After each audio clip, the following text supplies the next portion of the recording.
Morning, morning, all, morning, morning.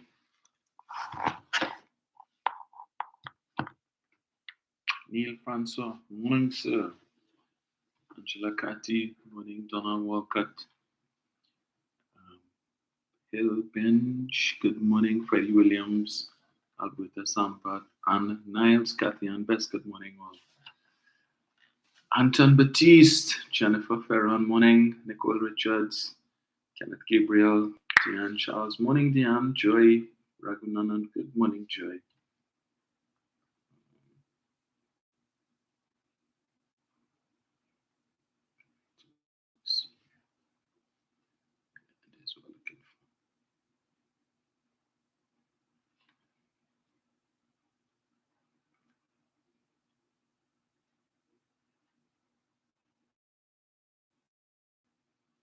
Please.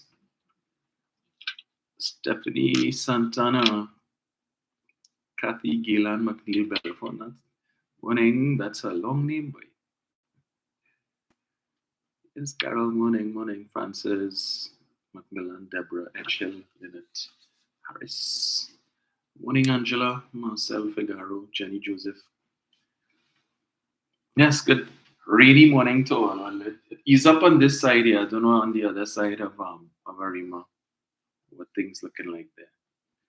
Seeley Cheryl, morning. Good morning to His Excellency, the President of Pleasantville, Nigel O'Connor, and to Marcia, First Lady, morning. This is what I was looking for here. Right.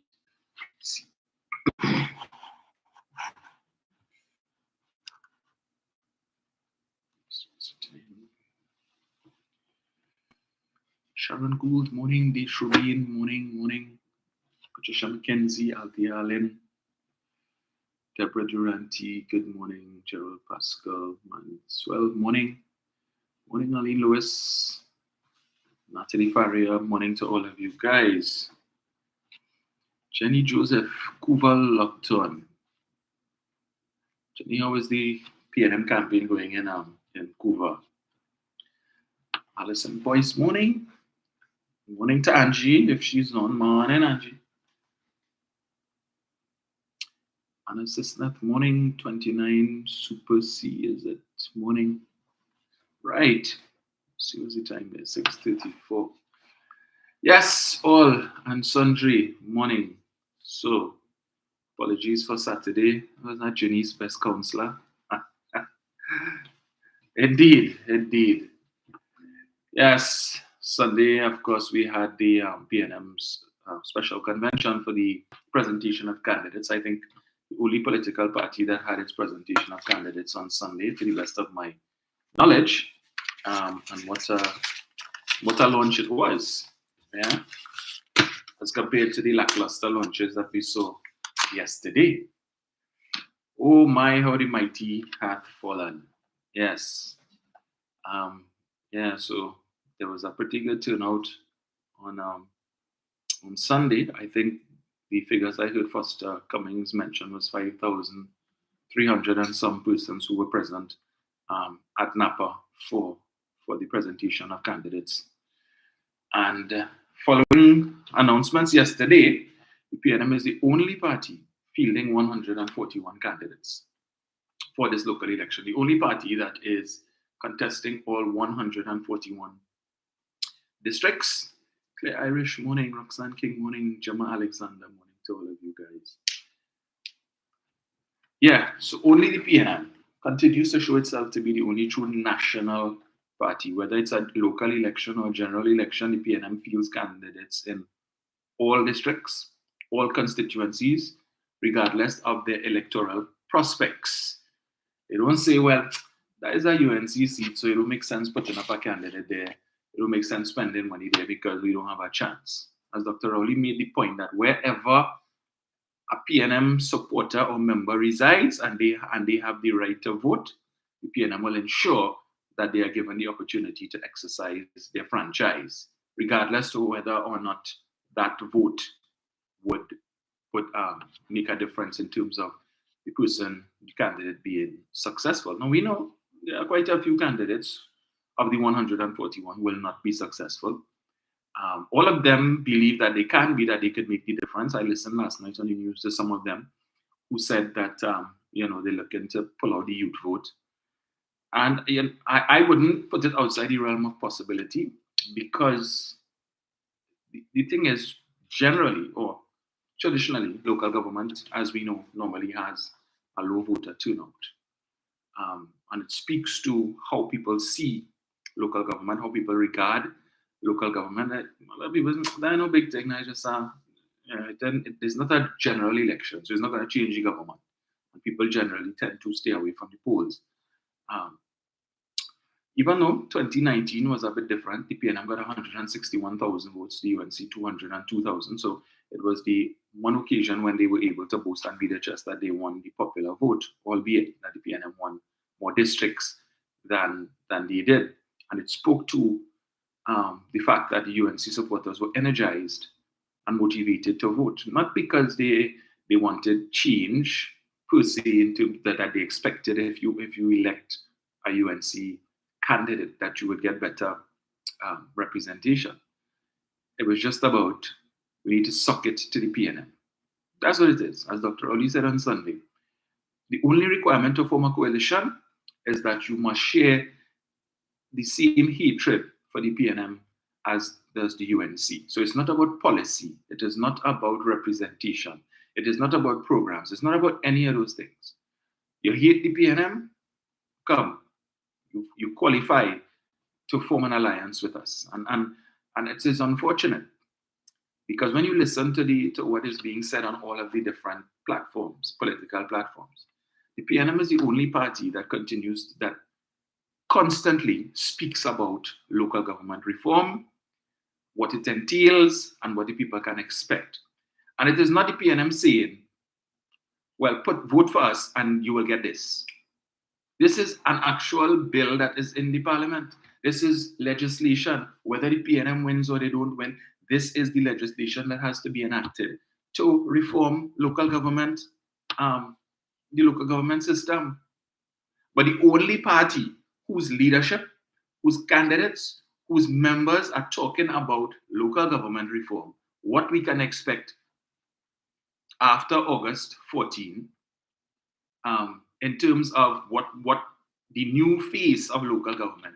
The only party that is informing the population about that is the PNM. All you hear in the UNC campaign, cuss Rowley, talk about Sharon Rowley and special branch, insult Rowley, Rowley this, Rowley that, Rowley is a dictator, wicked and evil PNM. Nothing, nothing about local government. The only other person on the UNC platform who even probably coming close to discussing local government issues, just a small extent, is Saddam Hussein, and all he's focusing on is the property tax, to ask, well, why doesn't the government, why is it that they only want to give the property taxes collected on residential properties to the corporations? Why not give them the commercial taxes and the industrial taxes and the agricultural taxes? That's all he's talking about. But in terms of educating the UNC population as to what you can expect after August 14th, they have no clue. So if they don't listen to a PNM meeting, they have no idea about this legislation. No clue whatsoever. Right? So it's just like the infamous waterfront ilk. Hold on, forget that. I haven't played that in a while. Let me see here. Just give me 1 sec. Right, let me take this off.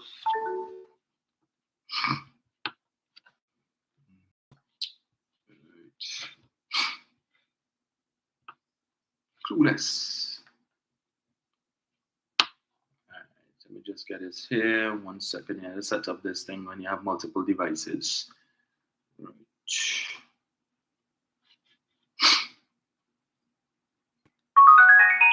Nice. Yes. Let me play this little reminder, right? And this is how the supporters of that party are going into the election of August 14th, right? See this thing here. You know what is being debated today in Parliament? Not really. But everybody represented here with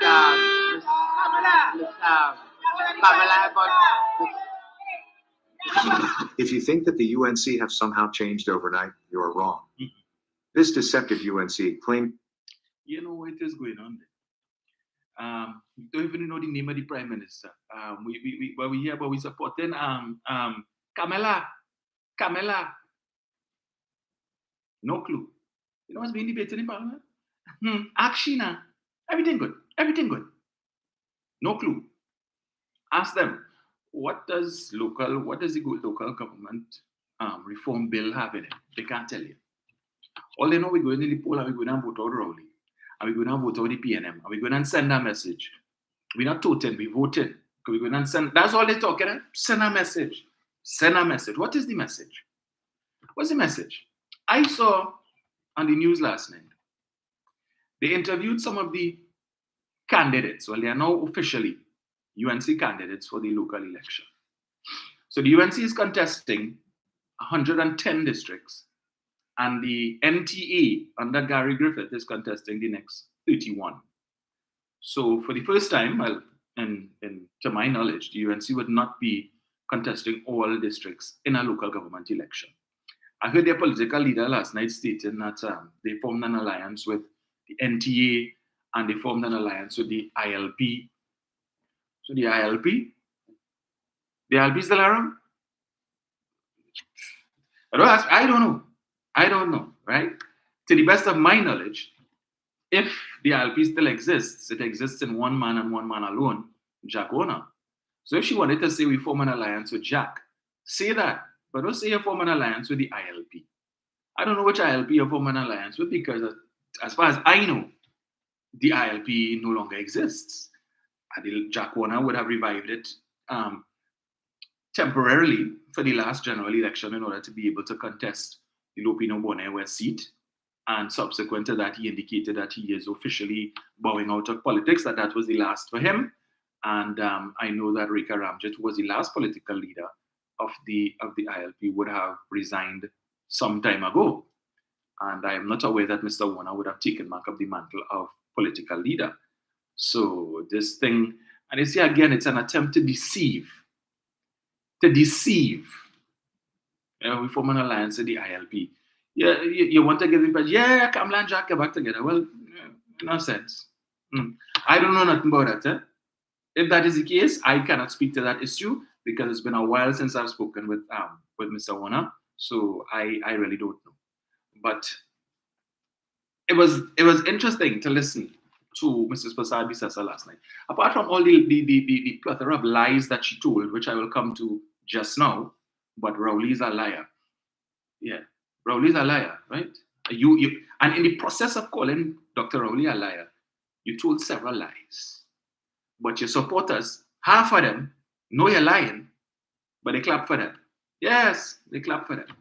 So they had their lunch down at the NAPA College, and I don't know what they rented a whole set of chairs and put it to the front of the stage, right? To make the hall look full.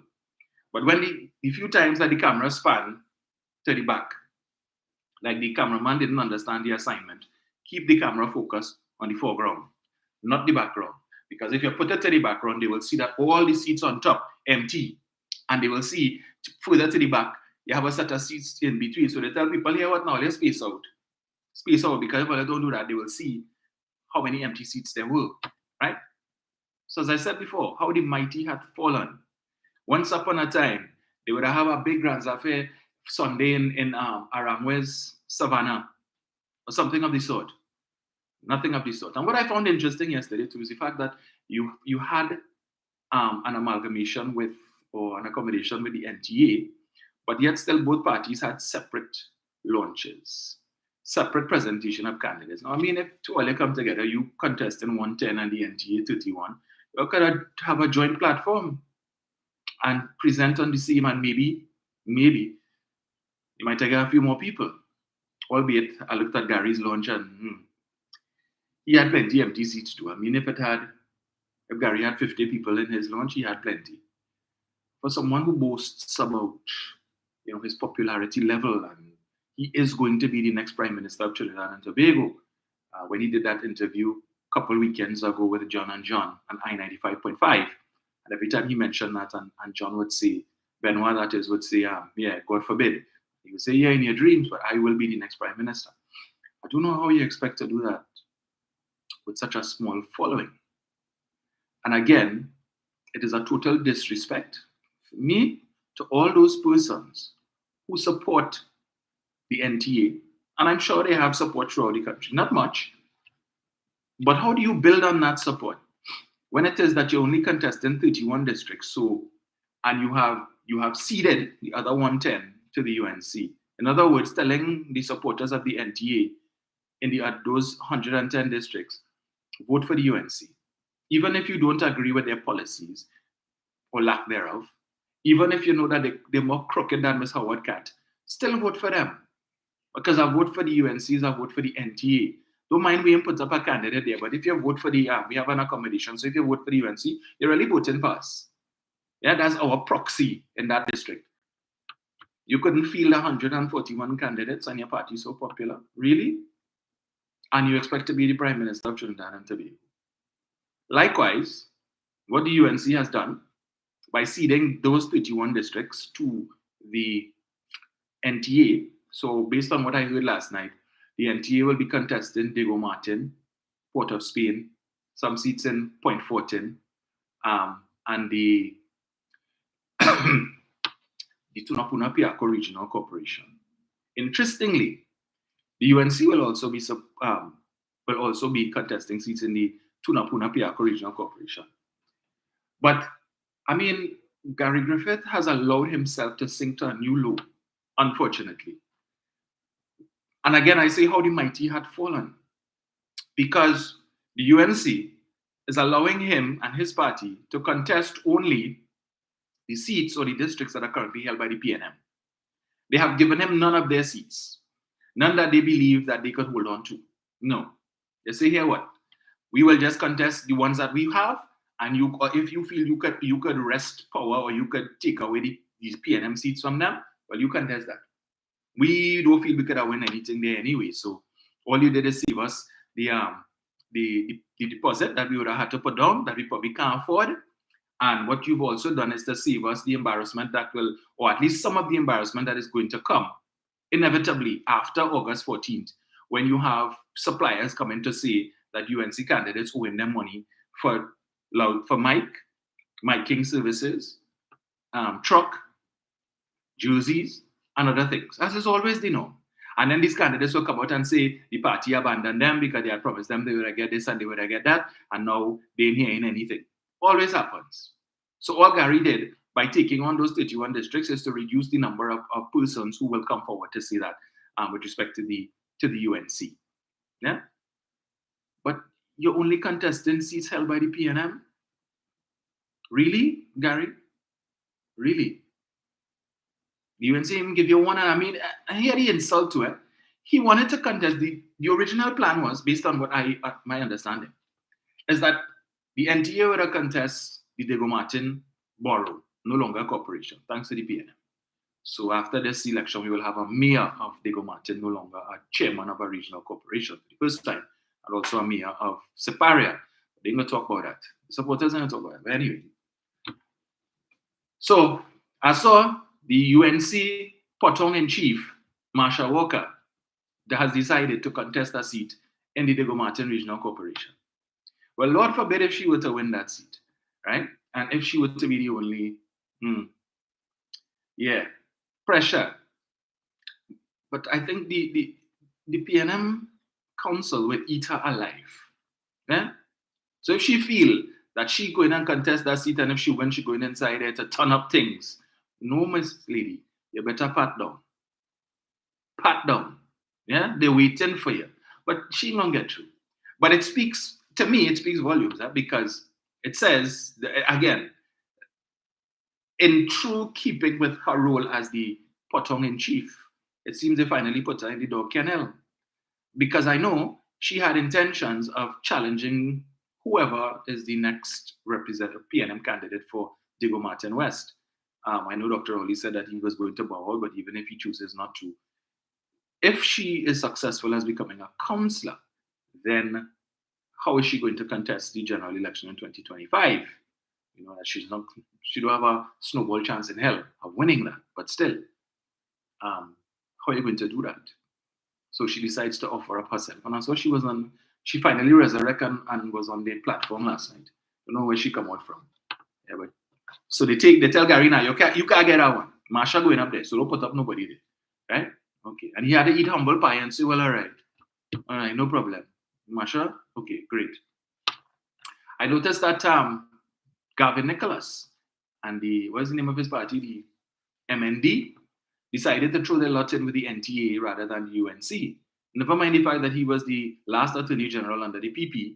He was also UK High Commissioner and at one time Press Secretary in that unholy alliance. But it seems that party was a little too unpalatable. So he decided to go with the one that is a little less tainted. But I would tell him, if it is you're sucking a lollipop and it fall in the drain, and you pick it up and wash it out, it's still nasty. Okay?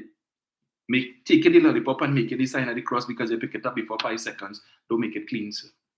There's germs on it. You mightn't be able to see it, but it's still there. So throwing a lot in with the NTA and by extension the United National Congress, one and the same. No difference. No difference. So I don't know who it is or they're trying to fool. But good luck. But yeah, good luck with that. See the contesting the Port of Spain Corporation as well. So it's 31. What happened to Hope? That party where Louis Leasing is the chairman, of which Karen Nunes Teixeira is, I believe, also a member, Timothy Hamill-Smith, Fazal Karim, and others. They put up any candidates? I ain't seen no launch or anything, no media coverage of any of their candidates. And the PDP, the man who said he was going to be the next mayor of Port of Spain, fielding 4 candidates. 4. And I don't know if any of them, even in the Port of Spain, fielding any candidates in the fielding in the Port of Spain City Corporation. So how he expect to become the mayor? I'm confused. You have a magic wand? After all this big talk, grand talk, yes, I will be the next mayor of Port of Spain and all that. You walk all over love until shine out loaves of love, dry bread and water. You didn't think that dry bread and water would pay dividends? You couldn't even feel. Come on now, man, Watson. How the mighty had fallen. 4 candidates, but it's not 141? Really? All that work you had, big retreat and all kind of thing, and Lupino Bonnet West River Line, corridor climb and all of that. You couldn't feel one? Nah, man. Nah, I don't know what Fali do here. Anyway, I not going down that road, but I just say it. Watson, you ain't so great no more. You're a shell of your former self. You can't show your face after that. All that grand talk. And only 4 candidates, and I know one of them is in Grandie.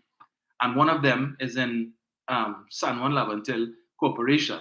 I think the gentleman's name is Safraz Ali. He was the previous UNC councillor, and they kick him out, right? And he decided to throw in his lot with the PDP. And I verily believe the only reason why he didn't try to come to the PNM is because he wanted to contest the seat. And by the time they kick out the backside, the PNM had already screened for that seat and selected a candidate. Or else we would have seen yet another defection to the PNM in an effort to represent the PNM in that district. So he's going up throwing his lot under the PDP. We'll see how that pans out. Yeah, we will see how that works out. But that is the PNM, the only party contesting 141. Now I was making the point. So in the 31 districts in which the UNC has decided they will not contest, because they figure that they can't win those seats. It is a disrespect to your supporters, your members who reside in these districts, because what you have done is take out away their franchise. If they don't support the NTA, they can't vote because their party, and they're supposed to be UNC and proud. UNC and proud. Proud of what? They didn't even care to offer you a candidate. They tell you vote for Gary candidate, or if you're in supporting Gary party, well, hard luck. No vote for you. Yeah? No need to stain your fingers. Stay home and relax and cock up your foot and wait for the results on the night of the 14th of August. Total disrespect. That is the difference between the PNM, all other comers. That the Prime Minister has said, and this has always been the philosophy of the PNM, even if we have only one representative, one supporter, one person supporting us in a district, we will put up a candidate so that one person can have an opportunity to exercise their franchise, even if so long as they want to. And even if they choose not to, there is still a candidate there for anybody who desires to vote for the PNM. We're not going to see to anybody else and say, well, yeah, that is the proxy. So technically, if you vote for them, you're voting for us. No. How can I walk around with a PNM jersey, but you're telling me to vote for an next party? How you could be walking around with a jersey and beating your chest, waving UNC flag and ball, you're UNC and proud, you're UNC and proud, and they even give you a candidate to vote for? That's what you're proud of? To support a party like that couldn't care about you? They're looking at the bottom line, dollars and cents. That's what it is. Yeah, but we save how much is this? 5,000 is the I don't know. I think it's 5,000. I'm not sure. What is the deposit that you have to put on? And you only get it back if you win 25% of the vote, or more. But yeah, they don't care about you. 31 districts. 31 districts.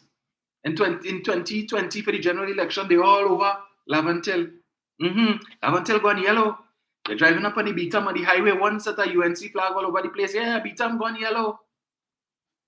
And all they even put up one candidate to give these people to vote for them. So is that capitulation? You admitting, hey, and I hope the people like Anderson, Wilson, and them, yeah, Anderson and them, who always supported Kingsley, they get a candidate to vote for. Kingsley, your party give you a candidate to vote for. They tell you vote for Gary. You don't like Gary, but you have to vote for Gary candidate or nothing. Your UNC and proud still. Who you going to tell the people to vote for? Who you're not supporting UNC? You're going to tell them vote for Kingsley, but your UNC and proud. Yeah, your party abandoned you. You say you're going to be in care about your vote. Your vote don't count. Where you live in, it don't matter. Keep that. Vote for Gary or to hell with you. Go on the beach. You UNC and proud, Kingsley? You proud now? Anderson? All you proud? That's all you're proud of? Right. But there's a PNM candidate. So if you want to vote, nobody do, I don't know. You can still lie and say you vote for him. They go, walk with some bleach. Go and dip your finger, vote for the PNM candidate, and then dip your finger in bleach and say you didn't vote. Don't waste your vote now. Because you've been waiting a couple of years to cast your ballot. Don't waste it. Please. Yeah? They cut off your index finger, but you had to call the radio station and still promote that. Talk about Kamala Prasad Bisesa. Garth Christopher. Yes, Garth Christopher. How you feeling? They give you a candidate to vote for? Garth? This party that you so love and always promoting and is the best thing? They didn't care about you to give you a candidate to vote for, Garth. So how long now you're waiting for the last 3.5 years to cast a ballot and UNC tell you so, vote for Gary. Vote for Gary party or too bad? How you feeling? All you. Waste that time. There is no PNM supporter who is in your dilemma.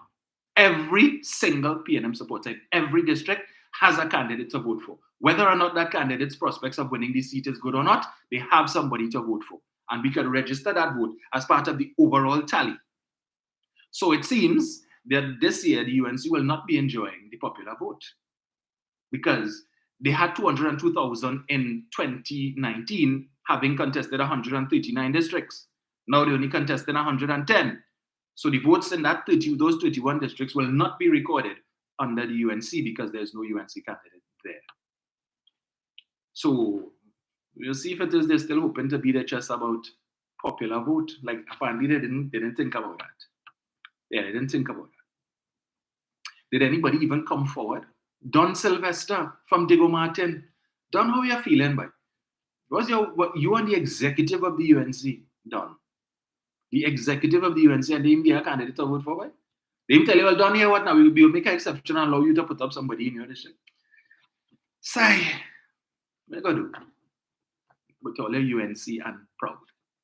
Will continue to be so. All right? Now, I listened to Gary Griffith before I come to Kamala. I didn't hear, unfortunately, I forget, to be honest, and maybe it was a good thing that I forgot that they had their launch. And by the time I tuned in, it was to the tail end of her presentation. But I went on Inshan Ishmael's page and I saw, these people have no shame, Just last week, you're concerned about Errol Fabian. Errol sing a song, Inshan Haram, you're vexed. And that is an insult and a disrespect to the Muslim community. And as long as thing and Errol and this and that, you can't support, but you post up the link to Gary launch on your Facebook page. So that's why I saw it, right? So I tuned in. And true to form, Mr. Griffith spoke for about half an hour. And of that half an hour, he spent 15 minutes by talking Dr. Rowley. 5 minutes bigging up himself and all that he did when he was commissioner of police. Megalomaniac, egotistical thing now. He spent another 5 minutes trying to defend his party's decision to form an unholy alliance with what is undoubtedly the most corrupt party ever to pass through this country. He spent 5 seconds thanking his wife, Nicole Griffith, for spearheading the campaign. And then we get a little, that was it. I've never seen Gary Griffith so uncomfortable. It's like, oh God, I really had to do this, boy. Okay, let me do it. Yeah?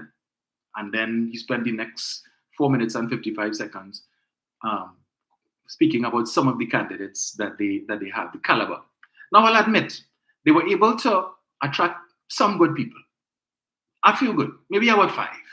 But that's about it. I think Kenman Jones, former striker for Trinidad and Tobago, he's there.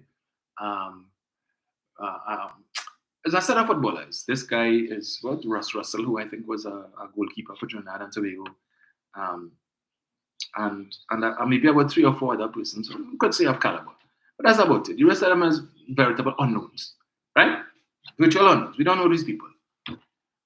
But 15 minutes by talking Dr. Rowley. And but Dr. Rowley is arrogant, and Dr. Rowley is a megalomaniac, and Dr. Rowley this, and Dr. Rowley that, and the Prime Minister this, and that. Really? Not one word about local government. Not one word about local government reform. Nothing. You contest in a general election. And not one word. The only time he mentioned local government reform is to say that is what the PNM is campaigning on. But in terms of you being able to tell the people, well, this is what my party could offer. This is what my candidates, if you vote for us, this is what you can expect in terms of representation, and this is the contribution we are going to make with respect to local government reform. Not one word. Over here, Rowley this, the Prime Minister that, and he ends off by saying that, Rowley, your worst mistake will be your biggest headache. And as I saw Juliet Davy put up, and the country's biggest regret. Yeah? Country's biggest regret if they put God out of their collective thoughts. But again, you are referring to the Prime Minister as being arrogant and the hatred of one man. Now this is, and look at the hypocrisy in this, right? You join up with the UNC. You had to spend about 5 minutes, as I said, trying to defend your decision to join up with the UNC. A party that did not support you for the position of Commissioner of Police, that coveted position that you're still hurting for. Right? You're vexed with Kitoli because he took away that position from you, and your ego will not allow you to move on from the Prime Minister's declaration that he had sent a letter to the Police Service Commission expressing a loss of confidence in you. That the Prime Minister's words that the biggest mistake he ever made was to appoint you as Commissioner of Police. You're still hooting and tooting. Kamala said, don't vote, but you still tooting. But in all that he said, and all the nasty things that they continue to say about the Prime Minister and the insults they heard, you have to hand it to Dr. Rowley, right? He has never come out to go down to the gutter to say, well, this is why I lost confidence in Gary Griffith and so on and whatnot and all that. He has never, other than saying these generalized statements, I lost confidence in Gary Griffith, the biggest mistake I've ever made, and so on. He has not gone to the granular details to say, well, look, this is why, because he disrespects me and so on. No. Despite all the things that he continues to say about the Prime Minister continues to keep it professional. And you have to hand it to him. But he calls Dr. Rowley arrogant. I don't recall Dr. Rowley ever, people is be saying all kind of nasty things about the Prime Minister, making all kind of memes. I've seen the UNC and through kick out the PNM, they have memes with dog feces and they put the Prime Minister head on it. All kind of things. They say all kind of things about the man, wife, his family, yeah, he's a rapist, he's a pedophile. Dr. Rowley has never gone on social media to look for people who say these things and send special branch or CID to detain the people for 3.5 hours for questioning because of something they posted on Facebook. You have done that, so in your capacity as Commissioner of Police. In some jurisdictions, that would be deemed as abuse of power, right? That just because a person exercises their right to go on social media and express an opinion, and because you disagree with that opinion, you send CID to the person's home to detain them for 3 hours to question them based on a comment they made on Facebook. And you want to call Dr. Rowley arrogant? You calling Dr. Rowley a megalomaniac? So if you, God forbid, you were to become the Prime Minister of Trinidad and Tobago, and people go on social media and attack you the way they attack Dr. Rowley, can they expect to see special branch CID pulling up in front of their house? This is somebody who would come on social media and attack people based on comments that they're saying. You vex because you don't like what it is they're saying, and on social media you displaying this level of arrogance, this level of hubris on social media for all to see, and they don't care. But Keith Rowley is a raging bull, and Keith Rowley is a man totally out of control. That you spend 15 minutes out of 30 minutes to address an audience and focusing only on the Prime Minister. That says something. Dr. Rowley living rent-free in your head. Rent-free, right?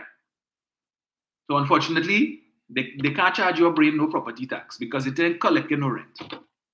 Because Dr. Rowley not paying no rent, but he living in your head. Every day. Let it go, Gary. Let it go. Don't vote. Right?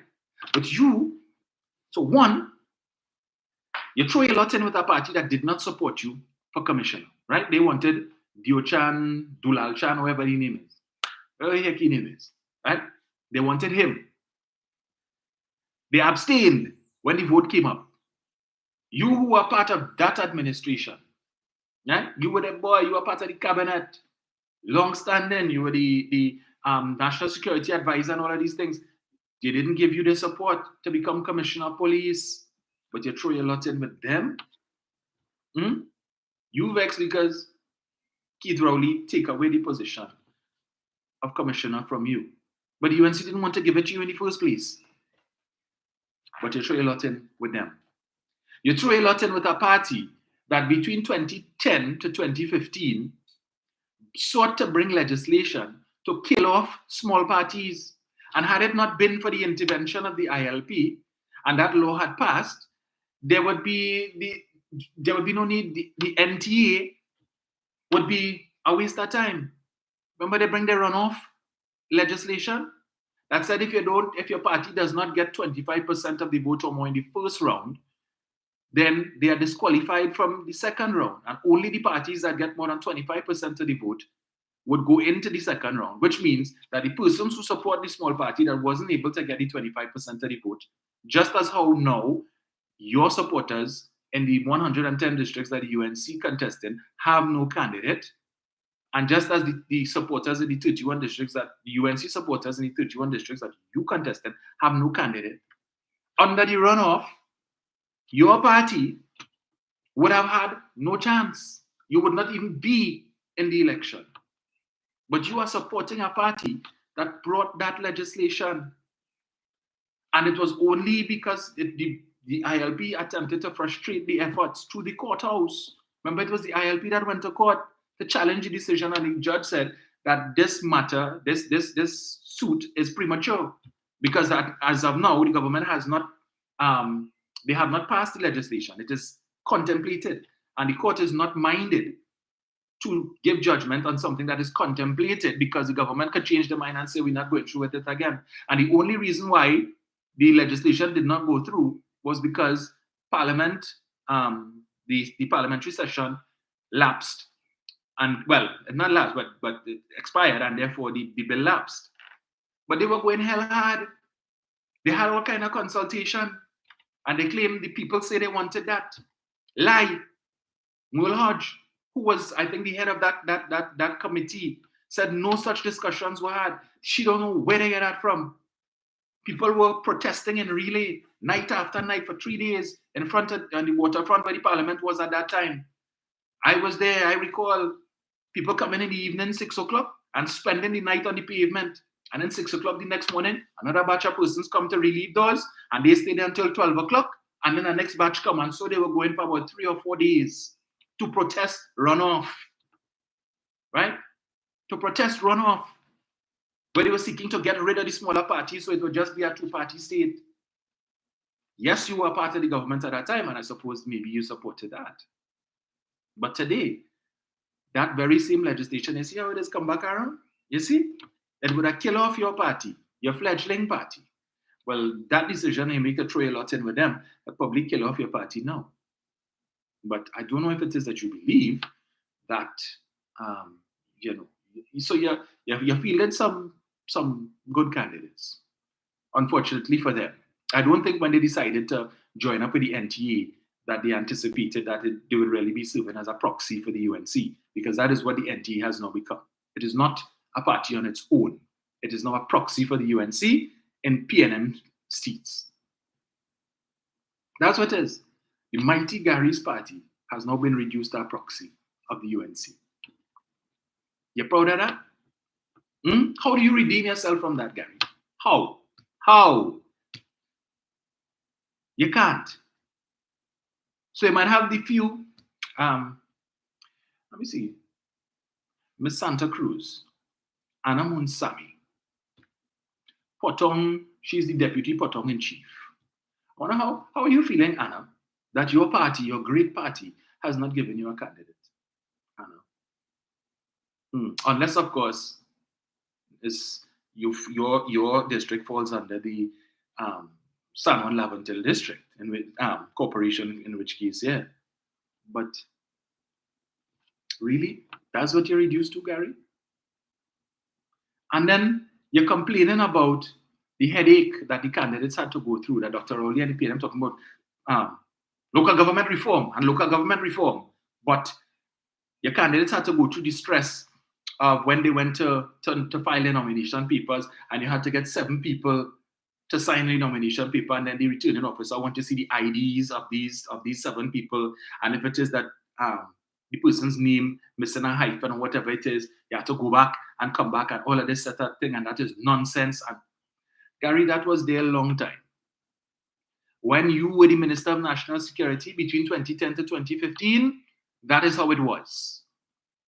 That is how it was. But perhaps this is because this is your first foray into electoral politics. You now understand what candidates have been going through for decades. That has always been the system. But you're coming now to complain. You didn't know that is how it operated before? Yes, those of us who contested elections before, like myself in 2013, we had to go through that. You had to make sure that when these people sign, the signature must match up with what on the ID and all kind of bacchanal. Your government had a 29-seat majority. What did you do to fix it? Nothing. Absolutely nothing. It wasn't a problem then. So it wasn't a problem in 2013. It wasn't a problem in 2016. It wasn't a problem in 2019. But in 2023, now that you have a political party and you realize what is a problem, and it's the PNM fault. No, sir. That predates Dr. Rowley. All right? And to make those changes, again, it is up to the EBC. It's up to the EBC if they want to make those changes. So take up your issue with the EBC. That had nothing to do with Dr. Rowley, so stop trying to blame the government for that. But again, you have exposed nothing about local government reform. So the people don't know. If you want to know what local government reform is about, do not listen to a UNC platform, you will not hear it there. Do not listen to an NTA platform, you will not hear it there. Do not listen to a PDP platform, a PEP platform, or any other platform other than the PNM, because you will not hear it anywhere else other than a PNM platform. Right? I looked at some of the candidates that they offered, the UNC. And you know, it shows a total lack of care and understanding. And these people contesting elections just for the sake of that. And I don't know if it is that they just don't understand.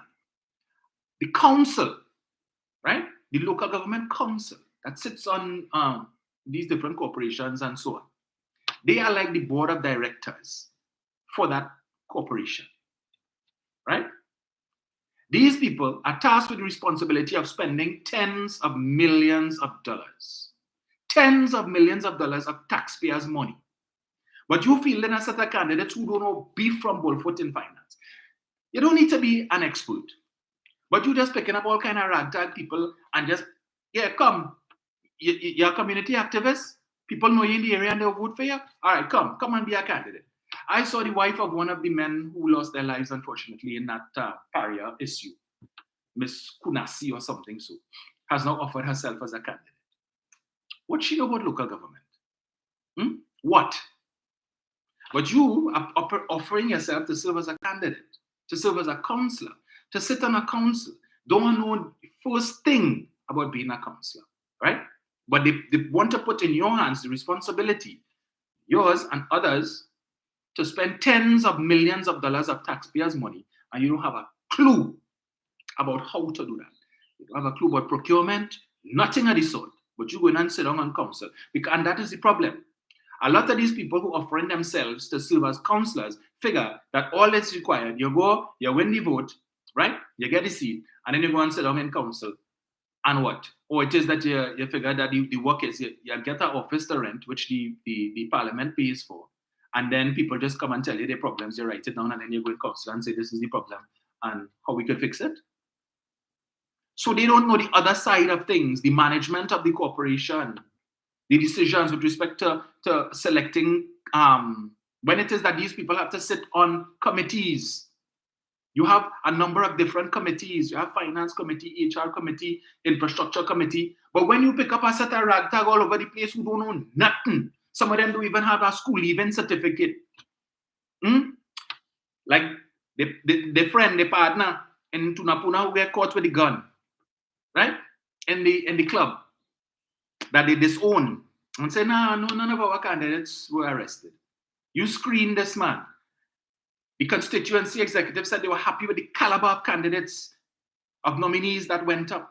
They were happy with his caliber, his 38 caliber, the 9mm, whatever caliber, apparently was the caliber gun he was toting, they were referring to.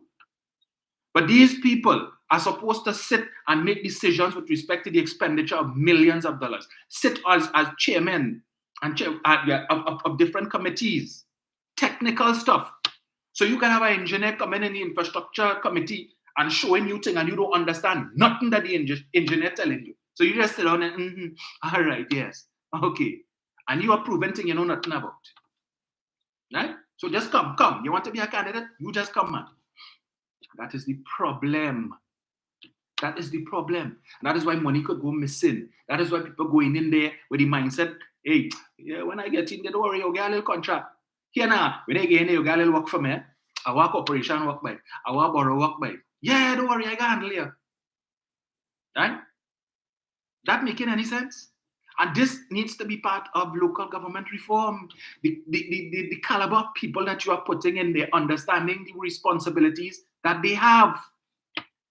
How can you entrust tens of millions and hundreds of, and then you have Saddam Hussein coming out to say, give them the money from the commercial property tax, industrial property tax, and the agricultural property tax? Give them even more money and they have no idea how to spend this money. They have no idea how to manage this money.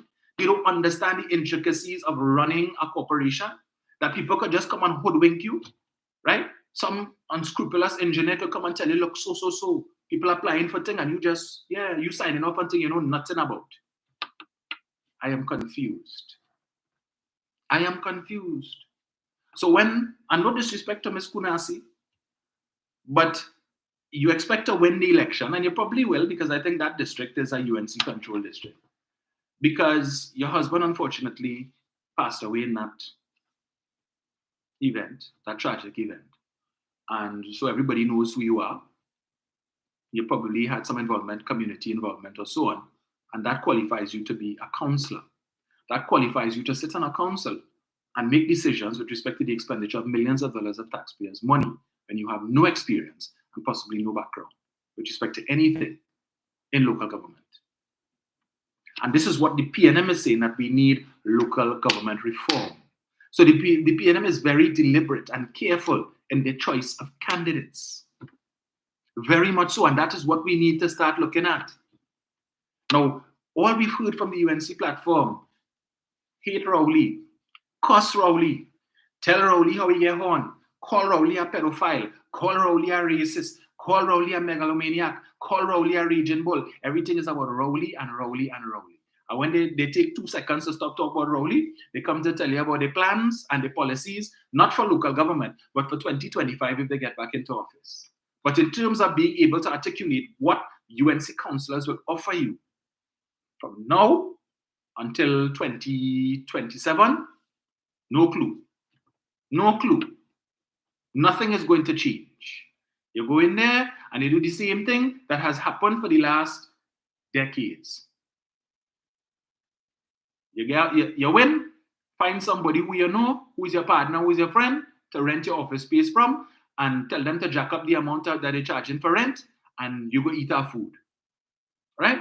So they have a space, you will put your office there, tell the parliament they're charging $10,000 a month or $15,000 a month, whatever is the budget, right? And then they're giving you 5 every month and they keep in the next 10. Do that. And then people come in your office now with technical problems and you can't understand, and you sit down there half all you can't even write. You sit down with notepad and you take your notes. You're spelling atrocious. When the person leaves, you don't even know what it is you write down there. No, you can't even remember what it is the person say because you're struggling to even read what you write there. Caliber of candidates. And the unfortunate thing is that in the districts that they will win, that the PNM supporters have to suffer through that. Suffer through that. Because that is the standard, the low bar that the UNC sets for the quality of candidates that they select. Good for Jutaram in Granby. Damn good for you. Because you're too deceitful. And you're too nasty. I'm glad they kick out your backside. Yeah, you was PNM before you went to UNC, you come back PNM, you come back UNC, it's good. Right? Because what all it did to Terry Rondon and the PNM, that after 6 years, they put you all to chair committees. 6 years, all you like all yourself. Yeah? Through the magnanimity of Terry Rondon, against better advice from higher up. Do not put the UNC to chair any committees. Terry said, no, we can't do that. It's 12 a week, 12 committees, everybody don't get one. Everybody got one. As soon as all they come in, all they increase it, you, Jutaram, increase it from 12 to 15 committees, and all they take all 2 apiece, and you take 3 for yourself, not 1 for the PNM. It's damn good for you. Yeah, I have no remorse, no pity, no sympathy for you. It's good. Go back to your business now and handle your stories. Yeah, you have been dismissed by the UNC. I hear him talk that they plan to put Glenn Ram if they win. Glenn Ram, who was before the court. Glenn Ram, who was the chairman of the Mayaro Regional Corporation when he was charged for taking bribe, and still has that matter before the court. I'm hearing that is the person they propose to put to lead the Sangre Grande Corporation. God forbid, should they win again? Total disrespect if that is the case. And I'm saying if that is the case, I'm not saying that as fact. Unlike what the UNC is doing, saying that if that Tahaka Obika is to be the next mayor of Point 14, and saying it as a matter of fact. I am not saying, I say I heard that, and if that is the case, and if that is the plan, disrespect. But again, they don't mind. Yeah, because they find the case taking too long to call. And this thing hanging over the man's head too long. So let him go back in the corporation and thief. Let him go back in the corporation and do the same thing for which he is now before the court. Did they put back Anel Maraj, next one who is also before the court? I wonder, I'm not sure. I saw yesterday, the media was up in Grandy, right? The PNM came out in full force. If you see people, and the UNC, like lambs to the slaughter, you will see them, the 8 of them. They come, normally it's a whole set of tassa and all kind of thing, big truck and whole, not the sort, not a whimper. They have money for that. They barely have money to pay their rent. So look out, probably in the next 2 months or 3 years, you'll see Kabi put out, the UNC cabal put out that they move in house again. And then they will say it's because the residents in the area were complaining. Yeah? But here, Joseph Tony, who apparently I think he's probably the regional coordinator for them there, he refused to allow the candidates to speak to the media. Eh? PNM candidates spoke to the media. And he said, no, we're not doing any interviews. All I am going to say is that he cries shame on the PNM for using, forcing CPAP workers to come out to give them support when the CPAP workers could have been performing a day's work. Always, you know, always. No, and PNM can't have that kind of support there. Yeah, they tell the CPAP workers that they had to come out. Mm-hmm. So you and yeah, maybe it is you don't want the media to hear the caliber of what coming out of their mouth. You all heard? Yes, sir. You all heard Mr. Ali Bokas, also known as Macamillion? Mm-hmm. His sister, Fia Ali Bokas, went up with Miss Trinidad and Tobago. I think she represented us at one of those international competitions. I can't remember which one. Well, if I didn't hear him, let me see if I pull it up here for you. Let me see. Oh boy. That's UNC for you. You know how long he want to be a councillor? Right. Let me get it here. I'm representing Marabella West. Everybody knows me also too as an artist. I also go by the name of Macamilla. But as for Marabella West, it's John Michael Ali Bokas. So you don't know. Yellow is the code, everybody, and focus on Ali Bokas. Why have we decided to get into politics? Well, I decided to get into politics because of the youths, you know. There's a lot of crime going on. You know, a lot of the places, there's a lot of people breaking into homes. You know, I want to see how best I could get within to the people, see how best we could reach the mothers on the floor, because at the end of the day, uplift the moms. A lot of these days on the ground, I could see a lot of moms coming out to the children. They don't have no food. You know, they could see what's going on in the plenty of unemployment. So with that, you know, I decided to just take a stance, being a national and an international brand when coming to the music industry, and putting myself forward for the people. You know what I mean? And with that now, I could make a stance and I could make a change. Why do you think people would? I'm born and bred from San Fernando. You know, my family is Charlie Blackwood, and we have 100 years legacy. I was brought up in a business family, and at the end of the day, we are one-to-one with the people, no matter what, the entire San Fernando. And basically, when coming to, you know, my mom is really, I did this for my mom, you know. I did this for my mom, and I did this for Kamala Prasad, being my next mom. My mom died from cancer, and at the end of the day, it was a promise to her. You know, just before she died, she said to me, John Michael, you know, I would like you to do one thing for me. I said, what is that, Mom? She says, I see you as a politician, and at the end, I'm just fulfilling a promise to her, you know, until the both. She died about 8 years ago with cancer. My both dads died, and at the end of the day, you know, this means a lot to me.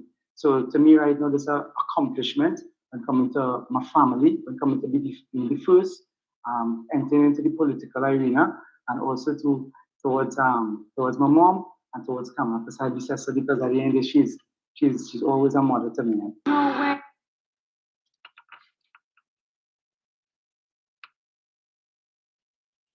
Really, any crickets in the background?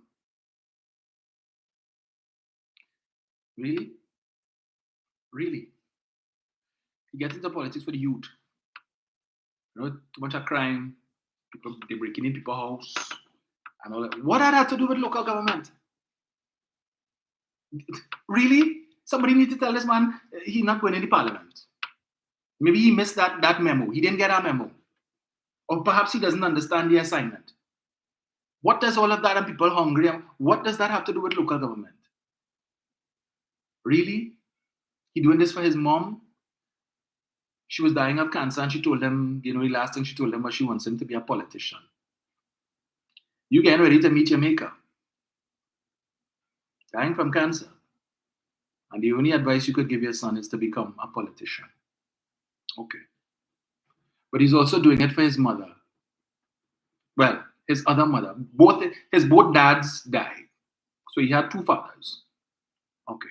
All right. And then he's doing this for Kamla Prasad-Bissessa.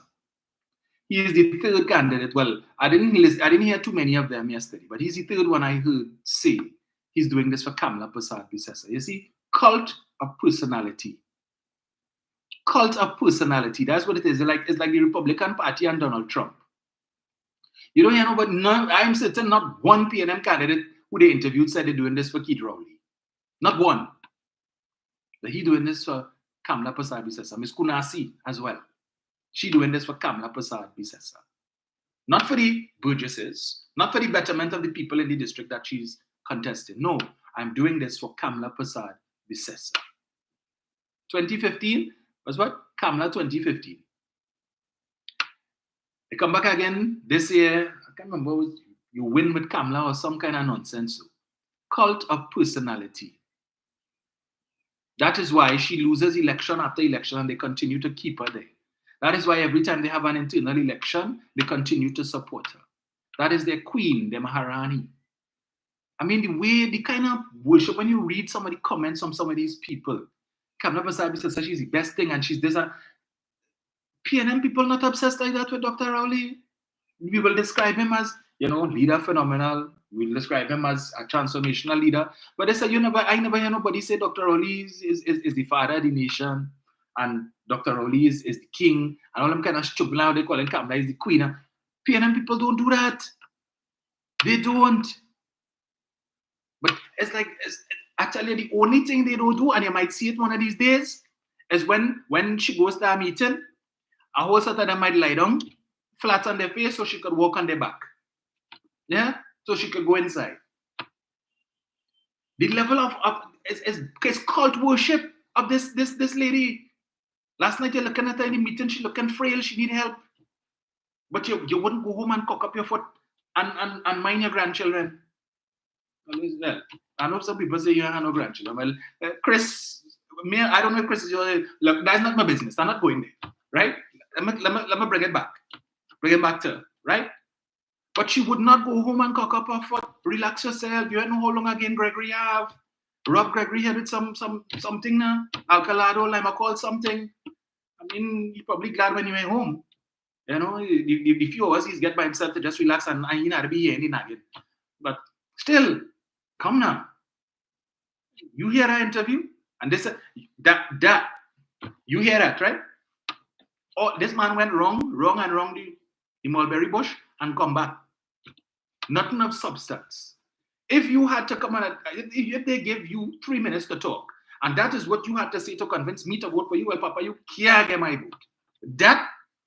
But he wants to sit down on the San Fernando City Corporation and make decisions to spend millions of your taxpayers' dollars. They probably put him, he wants to sit as the chairman of a committee. What are you going and say? When you have to chair a committee meeting, what are you going and say? What? That? I couldn't find Miss Kunasi to play for there. Right? I see Marsha Walker bigging her up that this is the best way to get justice for your husband, is to run for a UNC seat. Okay, and then what? People understand. You see that Safraz Ali, who left the UNC and went across to the PDP, it is evident, right? And we know why he did it. Because if it is he was selected to go back up, he would have been happy. But they rejected him, and so he resigned from the party. He resigned from all his positions in the San Juan, the party group executive, everything, and he gone across to the PDP. For a lot of these UNC candidates, this is a work. This is a job. This is a stable salary for the next 4 years. That is what it is for many of them, right? It's an opportunity to put on a suit once a week, yeah, or dress up nice and go and sit down, and you're only there. You have not a clue what is going on. Yeah, they figure this is an easy job. Let me tell you something. When I contested local government election in 2013, I tell you, political tabanka, election tabanka is a hell of a thing, because you're going around, you're going from house to house every evening, and you're meeting a ton of people, and everybody telling you, yes, you have 10 votes in this house, you have 5 votes here. Don't worry, man, get in the bag. When you check up all them votes, I would have set a record for the most votes ever in a local election. Every house you go to, they're telling you that. Right? Every house. When the election results come out, I came second, right, to the PNM's Derek Legay, who is still the councillor. He got, I think, 2,500 votes, and I got 1,150 votes. Right? Now, with all these people telling you, yeah, don't worry, I had the votes, you see, you think, you figure you win. So you don't start to make plans already, right? This is what we're going to do well. You're taking down notes, you're going to help this one, you're making sure you come back and thing and whatnot. And when it is the results come out and you lost, let me tell you, it's feel like I got punched. For days, to banker, you ain't eating because you invested yourself in this campaign for the last month or more. And then you tell yourself you was going to win based on what people telling you and you come and you lost. After about 2 months or so after, when I bounced up the PNM council, because it's always say, yeah, I represented the ILP, but I made the point that I was green on the outside, but I was always red on the inside. I was disenchanted with certain things that had happened with respect to my efforts to make a greater contribution in the party. And all it wasn't I was looking for no position, you know. All I wanted was to join a party group. Because after the defeat in 2010, I said, you know what, I am going to commit myself to assist my party in getting back into power in 2015. And I want to do more than just dip my finger in the ink. I want to be able to make a contribution somehow, some way. And in 2013, right, so after that, I remember my first convention I went to was down in the Chaguaramas Convention Center when Dr. Rowley was appointed as the interim political leader of the PNM. And the energy that I felt in that room, I said, yes, we have it in 2015. I'm going to do whatever it is that I can. And I tried to join a party group. And I asked him this one, that one, people who I know to be prominent in the party. And nobody could tell me, you don't know one person in WMera who I could talk to join a party group. In 2013, when I was asked to serve as the campaign manager for one of the PNM's candidates in the, 2010, sorry, yeah. The local government election in July of 2010. I served as campaign manager for one of the PNM's candidates in Shogunas. And I remember there were many evenings. It's just me and the candidate working. We couldn't get a single PNM person to work with us. I live in Arima. She lives in Shogunas. I don't know the area, but it's just two of us. Couple evenings, Mr. Archie, who was the constituency executive chairman at the time, worked with us. But for the rest of the time, it was just the two of us. And I felt so disenchanted by that. Yes, the party had just lost a general election. But I am saying I am energized to work to get us back into office in 2015. And you would tell me you can't get a single person to work with us? She didn't win much votes, but that had me disenchanted. But during the course of that campaign, we had cause to go to several places where you had a number of influential people in the PNM. I spoke to a gentleman by the name of Kester Husbands, who was at the time the chairman of the Aruka Maloney constituency executive, which borders WMera. I say, hey, what now? I want to join a party group. You could give my name and number. He don't know anybody. I can't understand. How could you not know anybody in WMera that I could call? I spoke to somebody named Kizzy in head office in Balize House. I spoke to the chairman of the regional coordinator at the time, who was Mustafa Abdul Hamid. Everybody, nobody don't know. And I just got so disenchanted from it. I said, look, you know what? I can't believe that none of these people don't know one person that I could talk to just to join a party group. I'm not looking for no position. And I was just despondent after that. I said, you know, I will just sit back when the election come, I will get them a vote, and that is that. And then 2013 came around, and Mr. Warner formed the ILP. I was no fan of Jack Warner. In fact, every time I hear something bad about Jack Warner, I used to rejoice. But the opportunity presented itself to contest the election. It was just that I just wanted to represent my area. It had really nothing to do with the party. And of course, in order for you to be able to screen for the PNM, you had to be a member of a party group, and the party group had to nominate you. For 3 years, I had been trying to join a party group with no success. So therefore, that was out for me. So it was just really a desire for me to represent my area, because I saw there were things that needed to be done, and I really was not pleased with the representation of the previous councillor, who at the time was Jalen Rupnarayan for the UNC, right? And that is how I ended up there. Now, I really wasn't minded to, but it's my mother at the time who said, well, just go up on screen now. They will pick you, telling you if you go up with the screen, you will get through. And I remember telling her, I said, but I can't do that. I'm PNM, how could do that? She's like, go study that now. It's not about the party. You're looking to represent for the betterment of the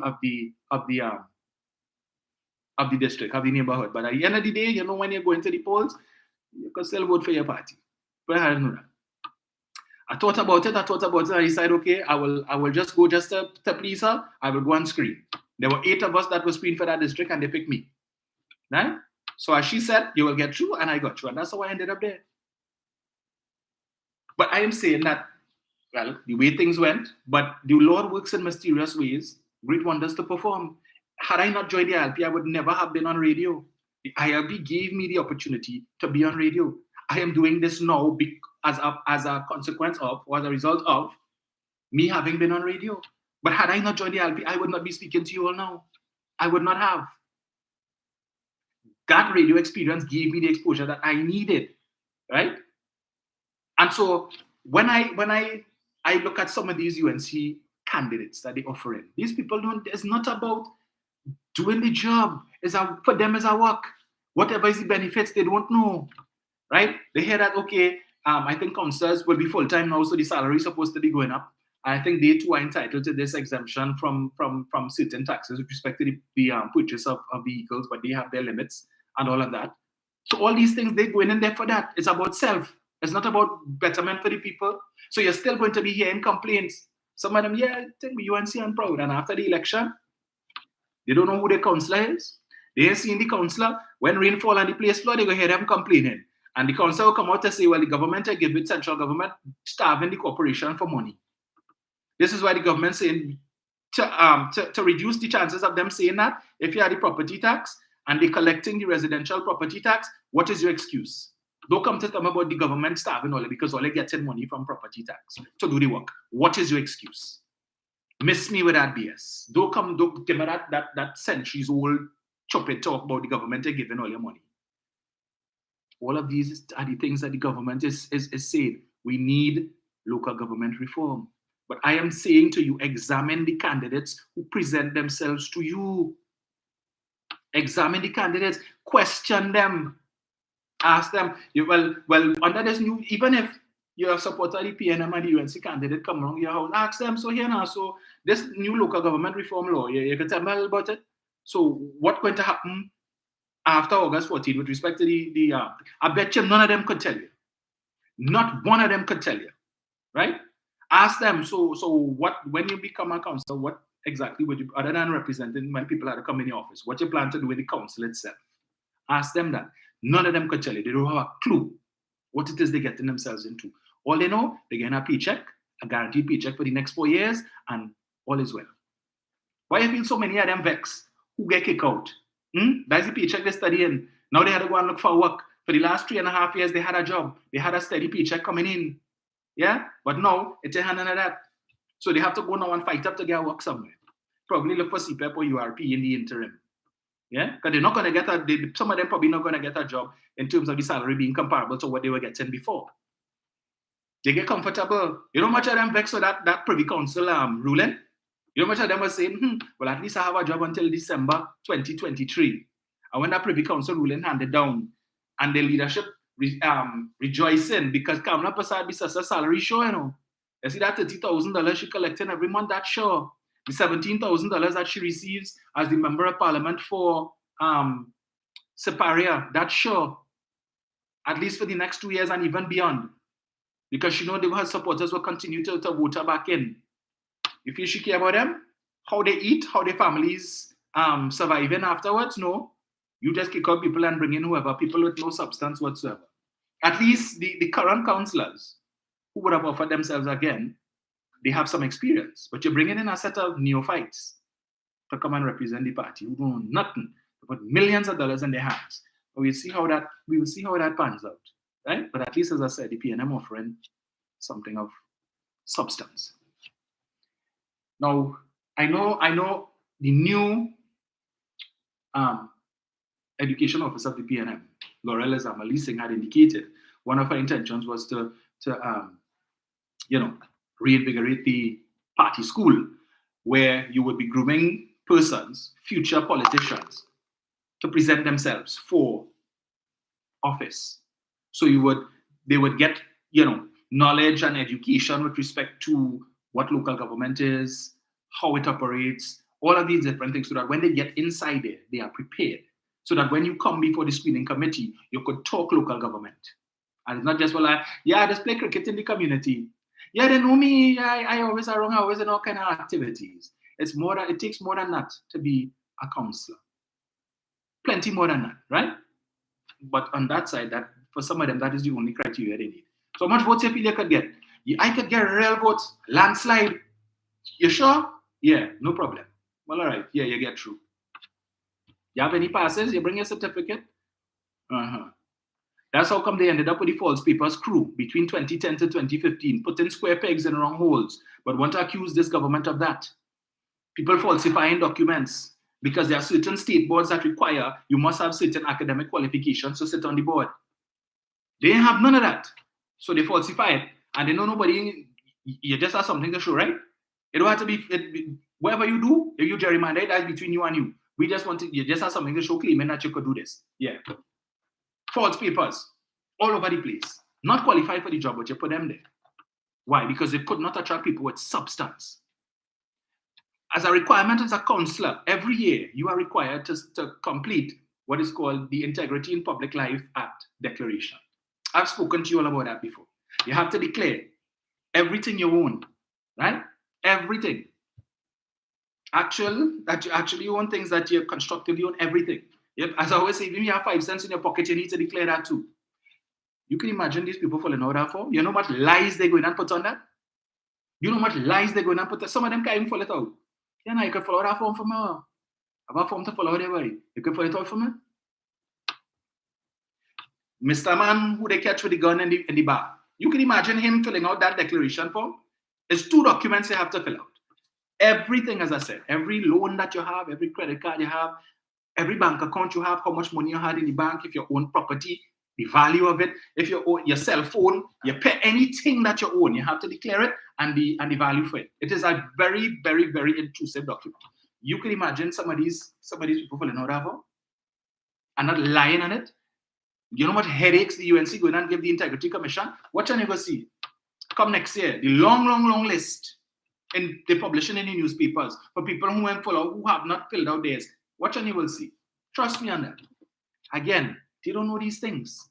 They figure it's just easy. You just go, you win, you rent an office, and people come and tell you their problems, and then you see how best you could help, if you're even so inclined. It's more than that. But that's what they're offering you. And as I said, unfortunately, for the PNM supporters and members who live in districts that the UNC will win, that is what you have to put up with for the next 4 years. That is what you have, that is what will represent you for the next 4 years. Right?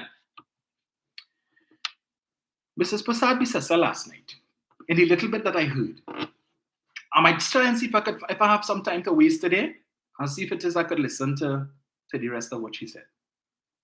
But she's always accusing Dr. Rowley of being a liar, right? So last night, as is the norm, she come again.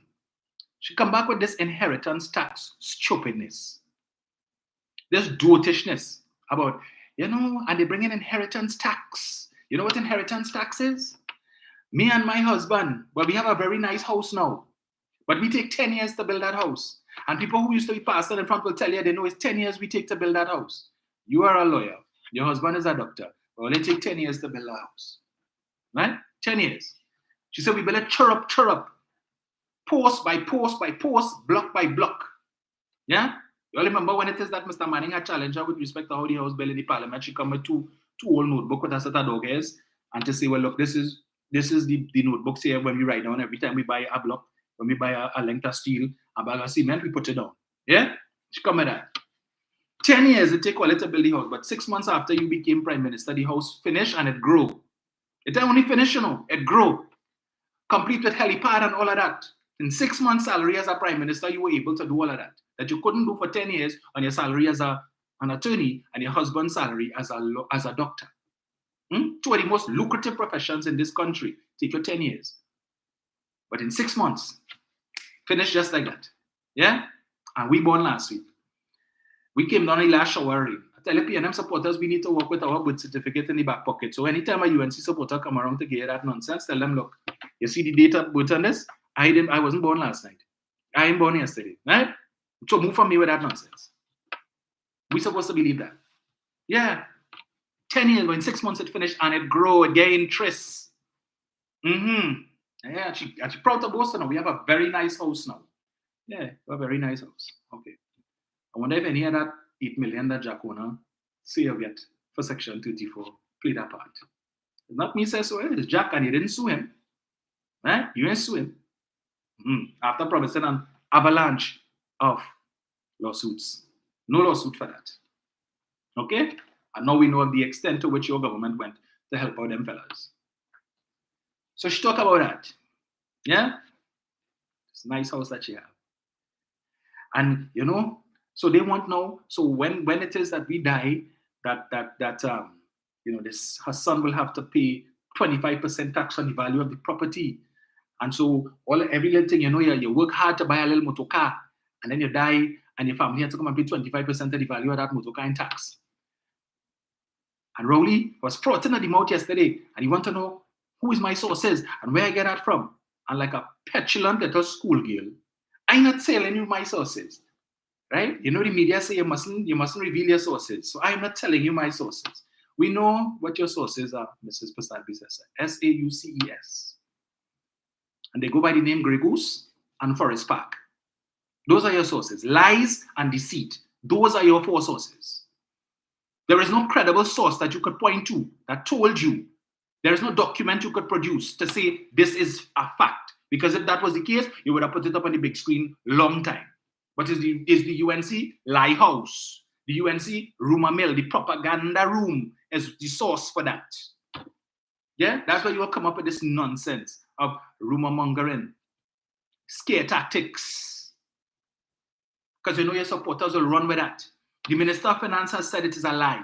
The Prime Minister called you out and said it is a lie. But you're still coming back with it and cannot prove one shred of evidence to say, look it here. But you will continue to push that because to do otherwise is to reveal yourself. And we already know you're a damn blasted liar. So she come last night again. They say over 5,000 people was in NAPA. You hear lie? That is lie. Because if you go up on Google and you check, you will see the NAPA hall could only hold 1,500 people. They lie. No, madam. You lie. Foster Cummins, and it is there on national television, it is on record. Foster Cummins came up on Sunday and he said that there were about 5,380 something persons in attendance, of which 1,200, he said, were in the hall and outside where they had big tents in the car park that were filled with people.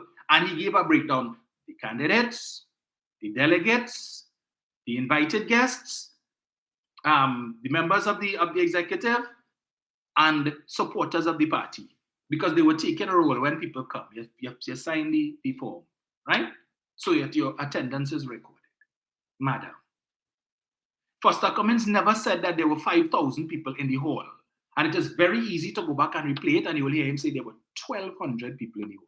So even if you say, Google say 1,500 could hold in the hall, well, it had 300 less than, Foster Cummins told us 300 less than what you say is maximum capacity. Right? He never said there were 5,000. But again, you're a damn liar.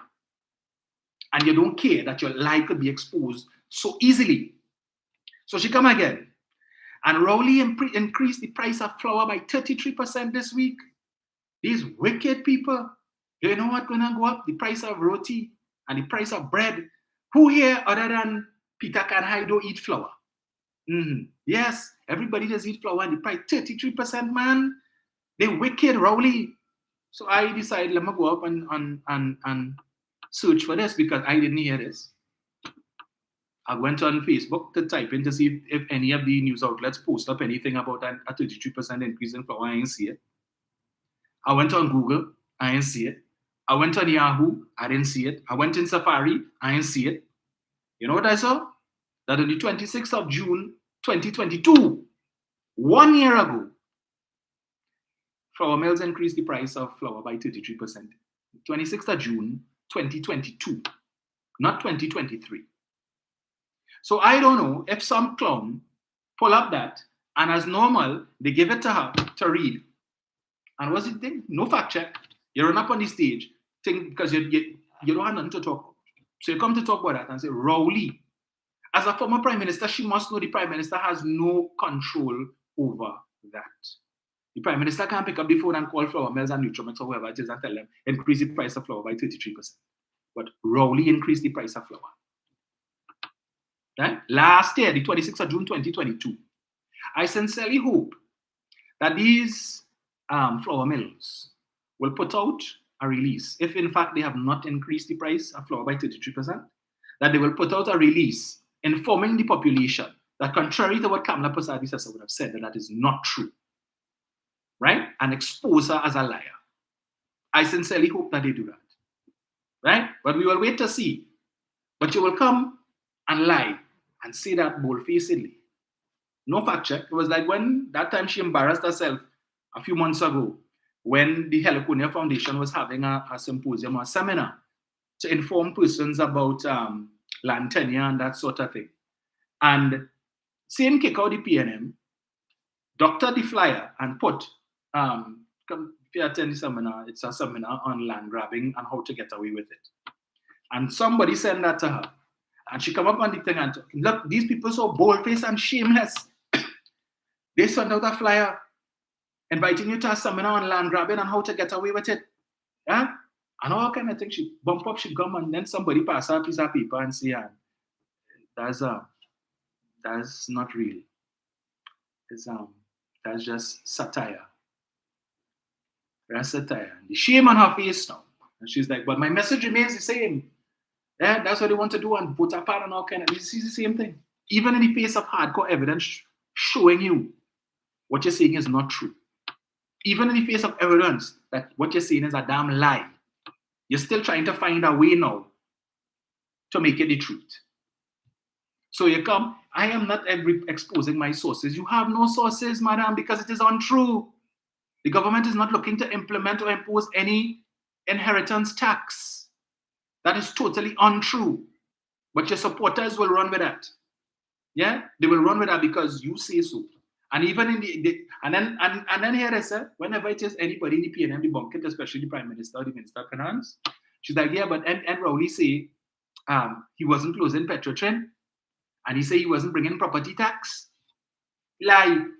You said you weren't bringing property tax. You said you were going to axe the tax. That's what you said. You said you would repeal the Property Tax Act. And then you came in 2014 with your $11 million Minister of Finance to announce that you would be implementing property tax over a 3-year period, 2014 to 2017. You were sitting right next to him when he said that. You who said axe the tax, no property tax. You forget that? But again, you see, they will share these things on social media, but who is reminding the people of that on the PNM side?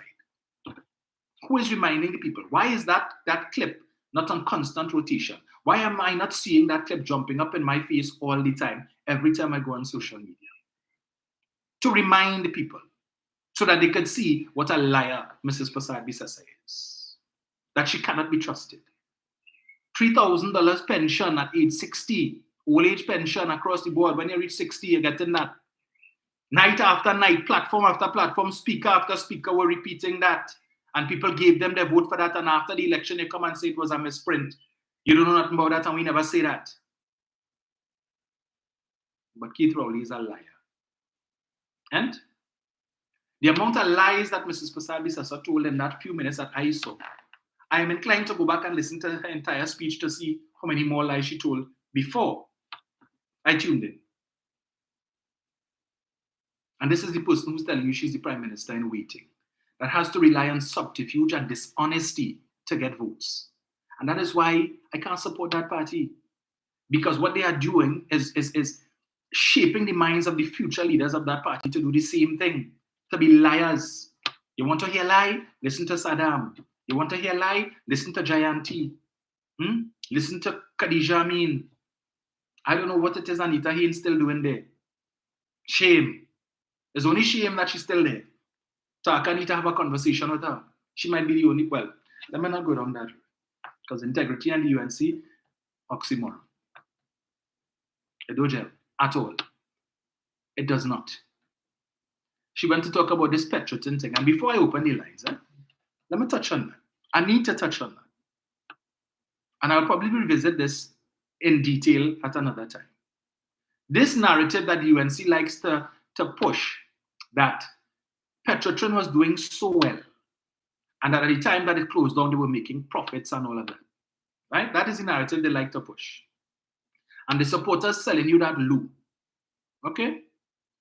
Let me read something here for you all. I've read it before, but some of you all I know who perhaps weren't aware of the radio program and so on, and who might be hearing me for the first time based on this platform, would not have heard when I read this, because I would have dealt with that Petrotrin issue extensively. But as I said, I will revisit it. This is an article in the Oil and Gas Journal written by Curtis Williams. We all know who Curtis Williams is. No friend of the PNM. On the 16th of July 2014, entitled Petrotrin Blames US Shale Gas Revolution for Reduced Refinery Runs. Trinidad and Tobago's state-owned Petrotrin is blaming the shale gas revolution in the US and lower crude prices at Cushing, Oklahoma for its decision to significantly reduce its refinery throughput to 120,000 barrels a day from 180,000 barrels a day. Right? So they were refining 180,000 barrels. They reduced it by 1/3. But this is the part that I want to read. Petrotrin President Khaled Hassan Ali told the Oil and Gas Journal that the decision was an attempt to limit the company's losses at the Point-A-Pierre refinery. And hear this part, and to avoid going out of business like 2 other Caribbean refineries. Let me repeat that for you. Petrotrin President Khaled Hassan Ali told the Oil and Gas Journal that the decision was an attempt to limit the company's losses at its Point-A-Pierre refinery and to avoid going out of business like 2 other Caribbean refineries. So it means that since 2014, Petrotrin was facing the specter of going out of business. This is the president of Petrotrin, Khaled Hassan Ali, telling the Oil and Gas Journal this. He said that it was an attempt. You know what an attempt means? We're trying a thing, but we ain't sure it will work. We examine the situation and we're going to try something. An attempt. He didn't say that this is a guarantee. This is an attempt to limit the company's losses. So they cut throughput production from 180,000 barrels per day to 120. They go on to say refineries in both Aruba and the US Virgin Islands have been shuttered as Caribbean refineries are facing higher prices for crude on the international market than many US refineries, which are benefiting from the continued bottleneck at Cushing. And while the 30% reduction in refinery throughput is hurting the company's bottom line, hurting, not helping, Hassan Ali insists that Petrotrin, an integrated company, is allowing its exploration and production arm to carry the ball for the time being. Maro Bechan, Petrotrin Vice President of Refining and Marketing, said there are significant challenges now facing the company's refining and marketing business. He explained that Petrotrin has imported 60% of the crude needed for refinery feedstock, while 40% of the crude has come from domestic production. So Petrotrin was importing over 100,000 barrels of oil per day. So that when they're telling you that Petrotrin was this net earner of foreign exchange, you were making foreign exchange from selling the refined product. But you're taking that same foreign exchange every day to buy 100,000 barrels of oil to refine. And you were making losses on every barrel. But they want to tell you that was a profit-making company. Bechan explained that with global spare refinery capacity averaging nearly 20 million barrels of oil of refined products in 2014, that it put a cap on its margins. He said, it is your gross margins that affect your profitability, because it is from your gross margins that you have to find money for your operating costs, including utilities, inputs, labor, and so on. Bechan said the closure of the refineries in the Caribbean was not necessarily a global trend because there continues to be construction of modern, highly efficient refineries. He said the shale development is happening against the backdrop of the US not being able to export its crude, but being able to export refined products. And Bechan argued that this meant US oil producers can largely only transport crude wherever. In addition, Petrotrin has reduced its sales of refined product to the US East Coast market, instead concentrating on its premium markets in the Caribbean. Hassan Ali said the solution was more domestic crude production, which will reduce the refinery's reliance on higher priced crude. I ain't done yet. Give me a sec. Let me get part 2 for you. Right, this is an article dated. What's the date on this, boy? The 13th of January, 2015. Who was in government? Okay. Petrotrin needs new conversation. That's the title of the article, right? It goes on to say, on Monday, Petrotrin President Khalid Hassan Ali forecast revenue problems for the state-owned oil company in 2015, predicting a loss of between 40 to 50%. This is 2015. Mr. Hassan Ali announced that the company has readjusted its budget and will cut drilling and development programs during what he described as a down cycle. The sharp drop has defied previous energy price predictions, which largely anticipated prices between US $60 to $70 per barrel at the lower end over the long term. This puts Petrotrin in a challenging position. In the medium term, while the price of oil to the company, a net importer of crude, will drop, already low refinery margins, which contributed to the company's losing $347 million in the 2013 to 2014 fiscal year, will continue to fall.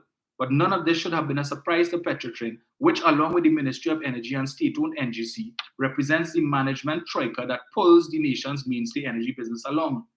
Given the company's revenue problems, Petrotrin should have been ready to announce actionable contingency plans once the price of oil slid below $70 per barrel, with strategic modifications for every $5 drop after that. It goes on to say, the circumstance with which the company wrestles today comes as no surprise to long-term observers of the Trinidad and Tobago energy economy. But all the positive answers are in the past, and dark days lie ahead for Petrotrin if it cannot strike up meaningful and sensible conversations with its stakeholders, staff, and business partners. This is in 2015 that this is being said here. Dark days ahead for Petrotrin, 2015. The price of oil continued to fall after that. But they want to tell you, yeah, Petrotrin was making plenty money when this government came in. The last said make real money. That's what they're telling you. There's another statement, but in the interest of time, I'll read that another day. Where Kevin Ramnarine, the then Minister of Energy, in the Senate in 2014, December of 2014, gave a long speech. It's time to build up, not tear down Petrotrin. And in that, he identified the number of refineries that had shut down around the world for the previous 5 years. And I always ask the question whenever I read that, why did Kevin Ramnarine see it fit to sit down in front of his computer and go and do research on the number of refineries that closed around the world for the last 5 years? To put that in his statement, to come in the Senate and put it on Hansard for posterity. What was he telling the nation when it is that he put that in his speech and said, over the last 5 years, over 60-something refineries around the world have closed and whatnot, and Petrotrin and Trinidad and Tobago is not immune. Those were his words. Trinidad and Tobago is not immune from the closure of the refinery. Why did he feel the need to put that in there? Because they knew the dire situation. So based on what he said, and Khalid Hassan Ali told us in those 2 articles there, clearly the shutdown of the refinery was on their mind. It was something that was being discussed.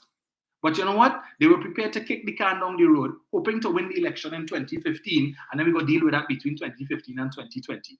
Keep our fingers crossed and hope things improve. Here it is that the article is telling you that in order for Petrotrin to turn around its circumstance, they needed to produce more oil. But they cut back on drilling and production, cut back. So if you're cutting back on drilling and cutting back on production, how the hell you expect to find more oil in order to improve the company's circumstance? But the supporters will tell you Petrotrin was doing so great and it was the best thing ever. But as Dr. Rowley had to point out on Sunday, it was the PNM that created Petrotrin with the amalgamation of all those other oil companies. When it is, as he said, that Shell decided to pack up shop and leave the refinery, it was the PNM that took the decision to purchase the refinery, and people then were saying it's a waste of money. $75 million wasting money to buy a whole refinery.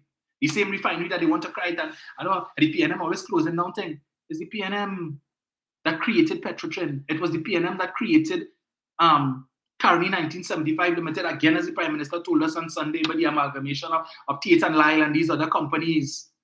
So when they want to come and talk about the PNM, is the PNM created it. They created it. When it is they were facing opposition from the same recalcitrant minority. And go and get your dictionary and see what recalcitrant means. It has nothing to do with race, as you all like to push. Nothing to do with race. But everything to frustrate the efforts of the PNM. I always say the PNM was in power from 1956 to 86, 30 unbroken years. Eric Williams never went around to nobody's house with a shotgun and tell them vote PNM. He ain't hold no 9 caliber to anybody head a 9mm and say vote PNM. They went to the polls and they voted for the PNM on their own volition. You know why? Because they were pleased with the governance that they were getting for that 30 years. That is why they did it. Not because of anything else. So when they want to come and talk stupidness about the PNM, went through 2 oil boom and oil and the money passed through the country like a dose of salt and all that stotishness. So many things the Prime Minister had to call out. Everything. When it is unit trust, opposition. Remember? When the government wanted to do the Brian Lara Promenade, opposition. The waterfront, vanity project. Government campus, vanity project. But as soon as they come into office in 2010, all of them want to office on the waterfront. So they can rock back in their leather chair and watch the water taxi and the ferries coming in. All of them. That's what they wanted. The same vanity project. Fighting like crab in a barrel over each other to get office there. Today, that very same vanity project, government campus, is saving the state millions and hundreds of millions of dollars in rent that the PP was paying between 2010 to 2015. But cost Rowley and cost the PNM, and the PNM must go, and Rowley must go, and thing was better in 2010 to 2015. That's all they're singing. And what I have come to realize, having battled many of them, day after day after day, when they come with that stupidness, and they're asking what the PNM do in the last 8 years, you just have to give them about 10 things, and they ain't responding. And I realize it's ignorance on their part. 3/4 of them don't have a clue of all the things that the government has done, but the government had to take some licks for that. Because Dr. Rowley said the government doing things, but they don't always talk about it. You need to talk about it. Because plenty of these people cussing the government and saying the nastiest of things because they aren't aware that things are being done. But if the government does not promote it and show it to the people, they will continue, because the narrative they're hearing from the UNC is this government incompetent and they ain't doing nothing, and they spend billions of dollars and nothing to show for it, when nothing could be further from the truth. And this is the responsibility of social media. Forget the committee. Each one of you who listening here have a responsibility. Go and look for the information. I could only give you so much, but the information is there. Go on any government website and you will see the work being done. The San Fernando waterfront, all of these things are taking place, you know. We need to share the information. So that when it is, you see they come on the pages, or you all on any page and they're talking that nonsense, just drop it on them. And you will see how quietly they will slither back in the Zandali hole and hush them out. Because they realize they're talking absolute nonsense. They cannot defend. The information that the Auditor General's report, you could see from 2010 to 2015, all the money they spent, all the money they borrow. Ask them what they do with it, they can't tell you. That is why in 2015 they were told, IMF had to tell them, look, you see all of these welfare programs, all they want to be coming out with, baby grant, food card, public assistance, and all this, and all they want to increase this and increase that. You can't do that. That is why the exchequer account ended up in permanent overdraft from 10 billion in 2009 to 33 billion in 2015. Ask Kamala Persad-Bissessar what she did with that 23 billion. Ask her that. So when they come around, ask them that. Tell me what she do with that 23 plus the 16 that she spent from NGC bank account plus the 96.5 that she got from the sale of oil. Tell me what they do with all of that. When it is that they come to talk nonsense about 106 schools, tell me where the 106 schools is. And then go on the Parliament channel, pull up May 2019, and you will see, I believe it was during the media review, then Minister of Education, Anthony Garcia, after the former Minister of Education, Tim Gopi Singh, come with the whole list, and this school and that school, Anthony Garcia got up and rubbished it. He came at his list from the ministry, identifying 3/4 of the school that they claimed they built started under the PNM. All they did was finish it. Just like they want to take credit for the Arangwes interchange. That when they came, it was well advanced. Everything was in place, it's just wait to finish. And talking about they finished the Arangwes interchange. What nonsense is that? Funding and everything was in place, the contract given out, the work, all they come and meet the work ongoing, but want to beat all their chest and talk stupidness about all they completed it. No, Michael Baldiosing. The only person toting here is you and your waste of time party. Because everything that I have said this morning, there is nothing you can proffer to contradict. You poor soul. You poor, poor soul. Come with it now. I challenge you, throw anything at me. Don't embarrass you. Your party is a waste of time. That is why you all cannot field 141 candidates. Yeah? Waste of time. Well, they had to join up with Gary to contest seats. Well, you're shame. You're shame. Every time you have a general election, you all could only contest 39 seats, but calling yourself a national party. Michael, UNC, I'm proud. What are you proud of? You're proud that in 31 districts you have UNC supporters who have no candidate to vote for. PNM candidates don't have that problem, my friend. Every one, 141, every district, PNM candidates could vote in. You cannot say the same for your party of which you are UNC and proud. You proud of that? You're wearing that as a medal, pal, as a badge? You ain't shame. But then again, I always say the UNC have no shame. All the dogs in that party suffering from marasmus and malnutrition because they have no shame to eat. Never had. You poor, poor soul. I feel sorry for you, you know. Real sorry for you. All your leader could offer is lies, lies, and more lies. You can show me where it is they increase the price of flour, Mr. Baldiose? Your leader said that by 33% this week. You can show me where I could get that information? Or you're afraid to call her out as a liar? Well, I am not afraid. Your leader is a damn liar. Damn liar. Okay? Taking credit for building the Arima Hospital and Point Fortin Hospital. When this administration came in, they had to retender both of those hospitals. Arima Hospital came in $250 million less than what they had budgeted to spend. Thank goodness.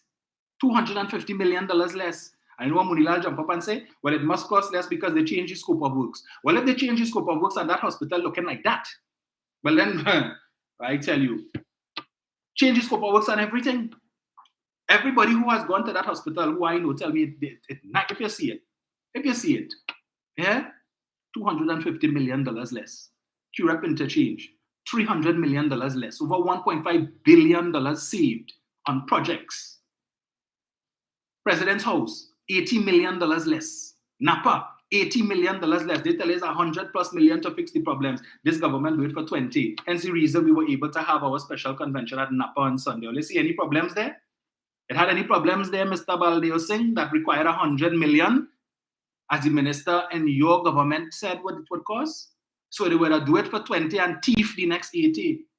This government came in and thank God that $80 million was saved. All their damn crooks.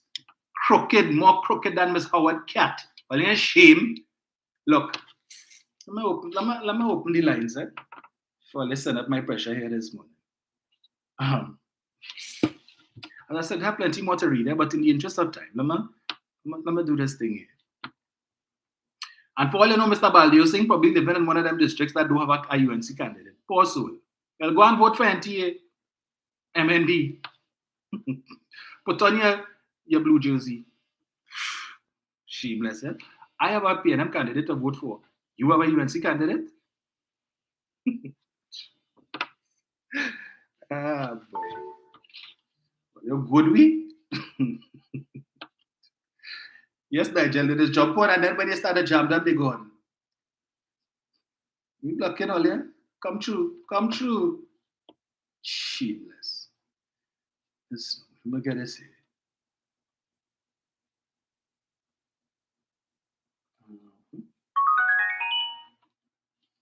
Right, 7701763. Clayton Smith says, yes, they bought 2 brand new ferry and 2 world class. Clayton, actually, they bought 3. It was the Galleon's Passage, the Boko Reef, and the APT James. Yes. How many Kamla buy? Ask them that when they come. How many ferries Kamla buy? 0. She gave us the Superfast Galicia. That cost us, how much it was, boy? $6 million TT for them to park up in the Gulf. because the port infrastructure couldn't accommodate it. 6 million for 53 days it park up when it come. Despite the fact they were told before that can't work in Trinidad. You know what Stephen Kennedy said? Bring it, man. We go fix the problem and park it up outside there. 6 of the very best $1 million, Mr. Baldeo said. All you spare. And then every time the Galicia start up the engine, it damaged the Hyatt, glass damage, they damaged the foundation, and it costed the state millions of dollars in compensation to Hyatt to fix the problem. All your great super fast Galicia. That's what we get. We didn't own that. Where it is today? Where is the, what you call this? The panorama. Where it?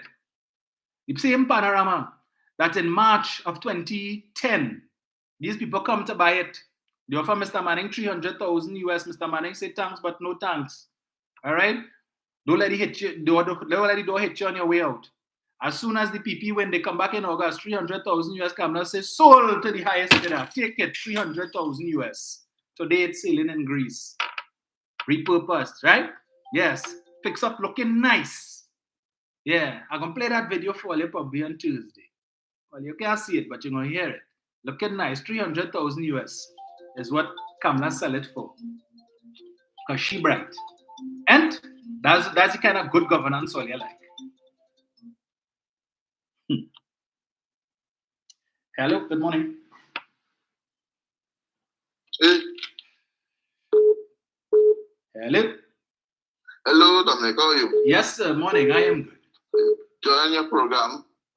Continue to give them fire, Dominic. I'm very happy with the information. And I'm sick and tired with the lie that we've been promoted on the other side with these people talk about Petrotrin closed down, which is not true. It has been rebranded.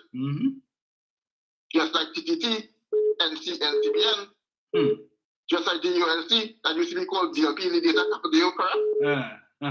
Any universities are rebranded name for the DLP. Correct, and Club 88. So what stupid is it talking about, boy?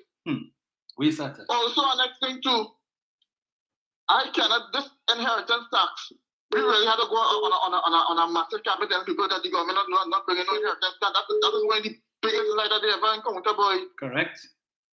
Also, that stupid talk with the 33% increase. That was last year, the year before, something like that. Last year? And they started to do this stuff. And tell me something, I didn't want the UNC thing at all because I think that was a big joke. Tell me something. Is that what they're saying is true? That the UNC is holding no seat in Beacom side and a seat is being run for the NTA? Yes. That is not true, Dominic. Wait now. The same NTA founded by a man who tells black people as cockroaches? Correct. I wonder how Kingsley and Christopher feeling right now, the activists. Hey. It's better to support what's new, but after what's new can be a mayor because you only run it with what's for candidate. Four, yes. And people still gravitated towards him. This is a joke. This is obscene. Yep. Well, we waited for him in Dugo Martin because as far as I'm concerned, NTA winner no seat in Dugo Martin. Because he have no right. You align it with a man who calling people cockroaches. Yes. And Kingsley and them had the audacity to support.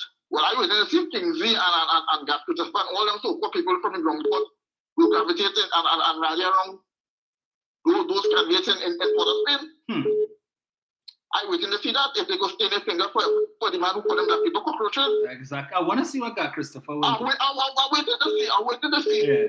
I waited to see. I call out Kingsley and them. How they feeling? How UNC treating them? If they're looking for the yellow sun, they are support the cockroach man. Shameful. I gone. Yes, sir. Yes.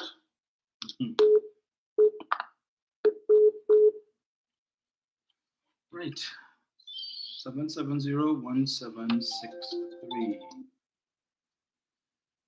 Hello, good morning. Hey, Dominic, good morning. Good morning, sir. Yeah, Dominic, well, you know, Ms. Kamala Pasalvi has a long record, like a slug or a snail when they get bullied on, and you can know where they came from and where they headed. Ms. Kamala Pasalvi says, she said what? She saved up all her money, she saved money to build her house. So then when she started saving money to build her house and she chop, she been saving money, she and her husband. She knew she was going to put a heliport. So where the helicopter? You spend so much money to put on a heliport. Okay, but then we get all our excessive money to put on a heliport from.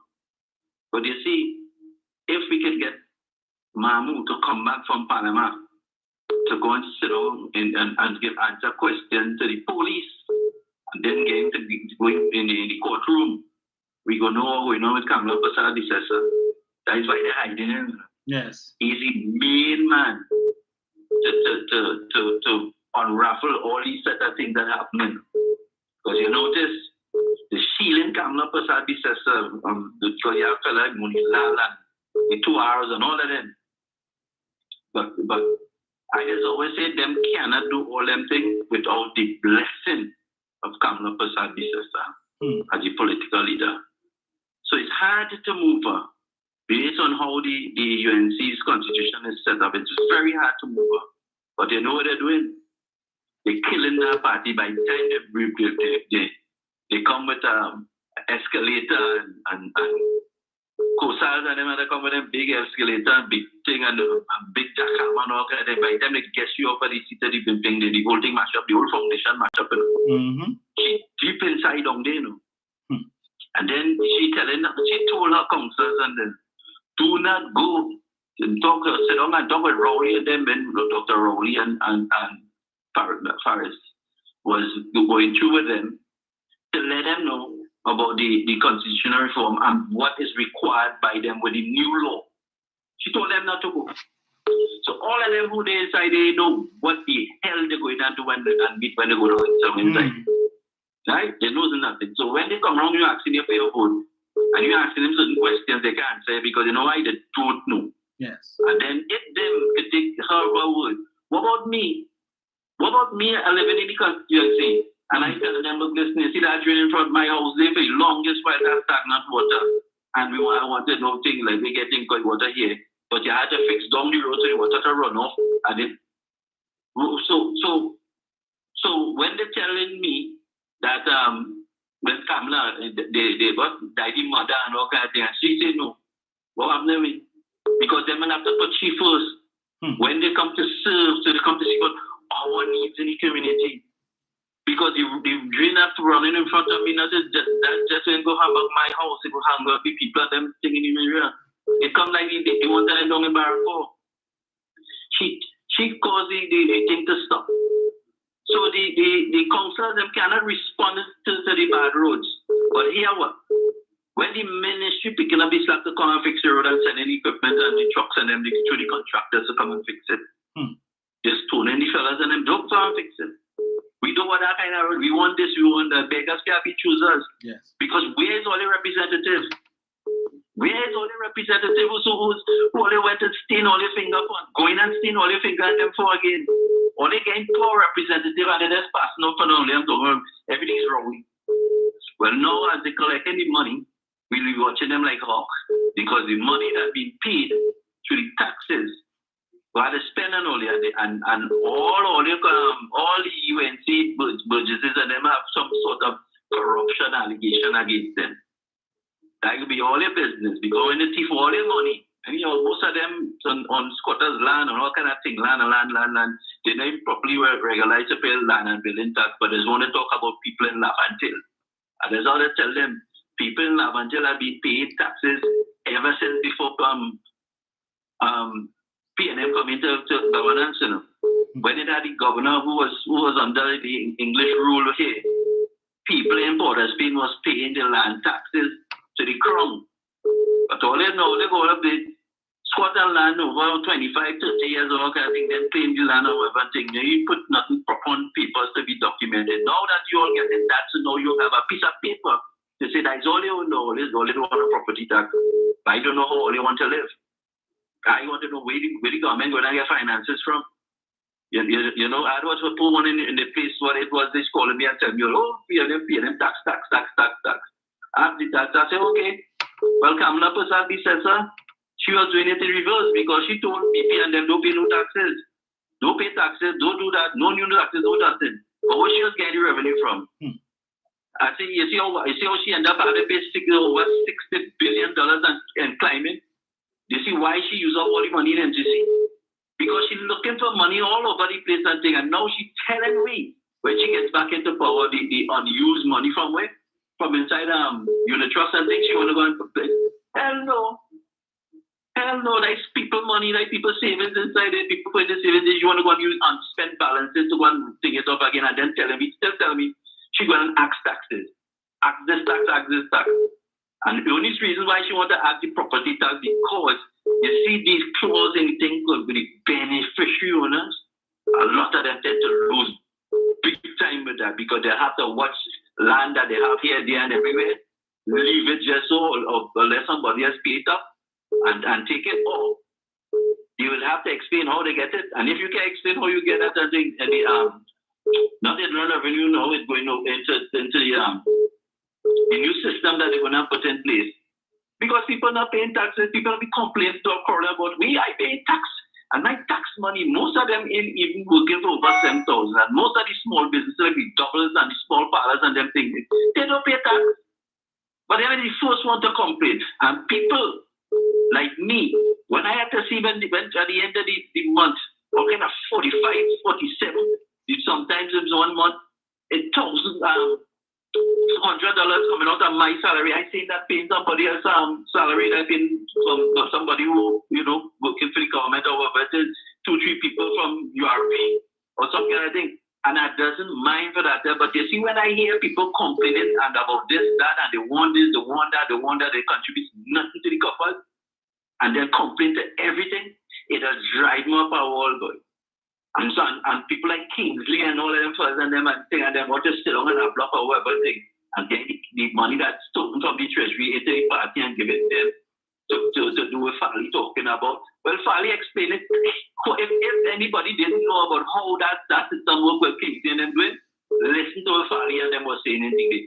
They let out all UNC secrets and how this operate by paying these bloggers and them to mislead you, to tell you all kind of thing, and Rowley this and Rowley that. Rowley shut down Petrotrin. And I asked them, we're running the refinery,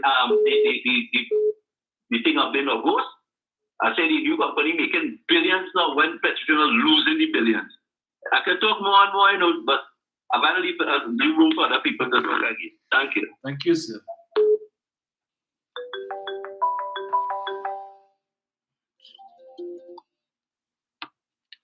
Hello, good morning.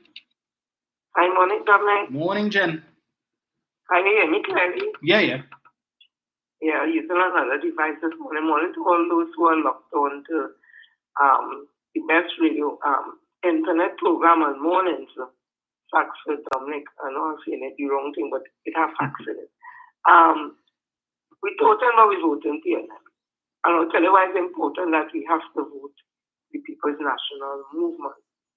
Not only just for local reform, local government reform, but also for stability in the corporation. Also because we want to stamp out corruption out of the corporation. When you look at the accommodations being made between the UNC and Gary Griffith, it tells you that they're not serious about local government, they're not serious about doing the right thing for the Burgesses. They're not serious about developing Trinidad and Tobago. Because the last two persons who should have been linked together in any accommodation is Kamla Prasad Biswasra and Gary Griffith.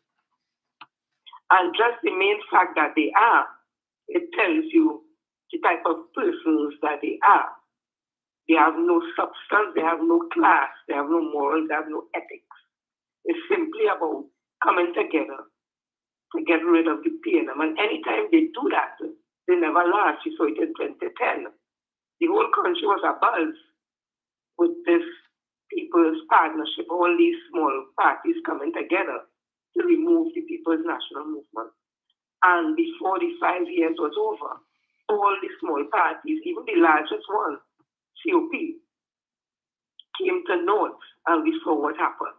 Money spending from the treasury as if they invented. We didn't say that. One of the smaller parties who were part of the accommodation said that.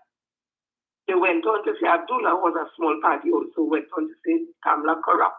The same woman they joined with in Faizabad under the Faizabad Accord to come to go up for the 2010 election. We saw how that fell apart. So I'm saying again, A vote for Gary Griffith is a vote for UNC and is a vote for corruption.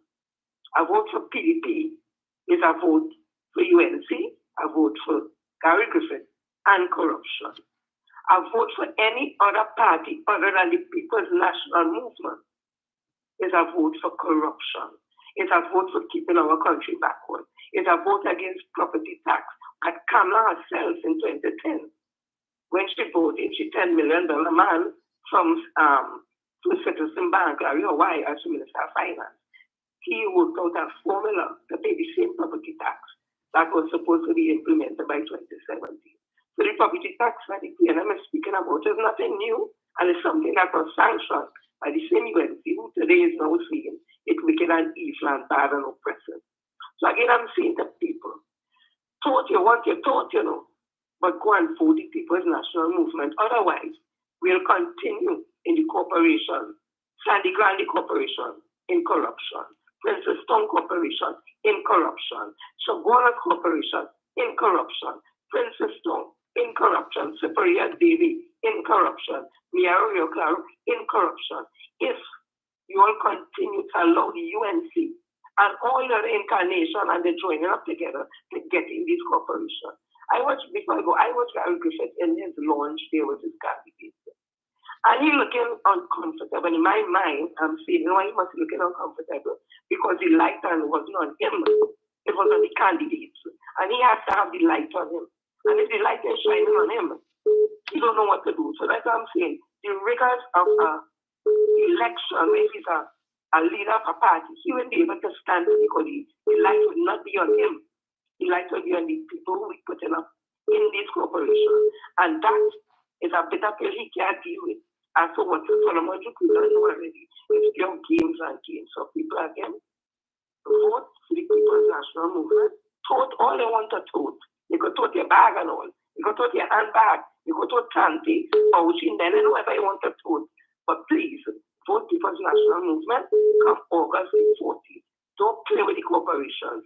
Don't play with government, local government reform. Don't play with your children's future. Don't make have a blessed day and all look for it. Thanks, Dan. Alec? Hello? Yes, sir. Yes, good morning, good morning. Good morning. Sir, the listeners and the viewers on this #1 morning program on social media. Now, I am following Sister Jenny's sentiments. My slogan from now until election night, I don't vote. We voted out UNC. That is my slogan. You understand? We don't vote, we voted out UNC. Right? Because I want to know that, okay, the UNC would have put up the candidates for election and things.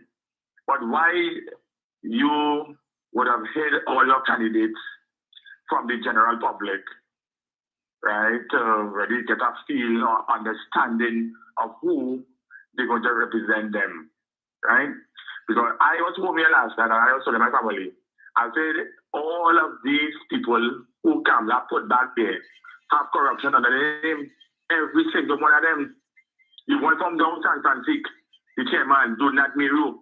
He was the same person, Craig Bacchanal down there with the policeman, about the protection with road on that side. Right? When the minister of Roads and Transport went down there, some of them in South, the Barapon, one of the places, the same people that was protesting with the roads, bad roads, the man went down there to get an assessment.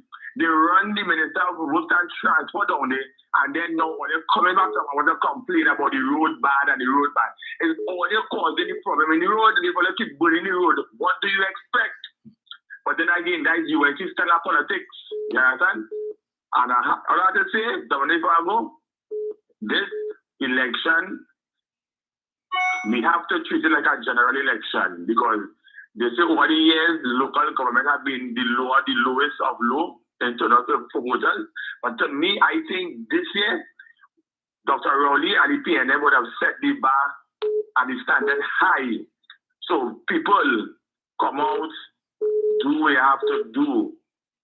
your vote, every vote counts within your district. Go and support the 141 candidates that Dr. Rowley and the PNM would have put out that can serve you, the president, and myself. Right? And like I say before I go, we voting and we voting on the UNC, the Metal Electoral. Thank you, sir.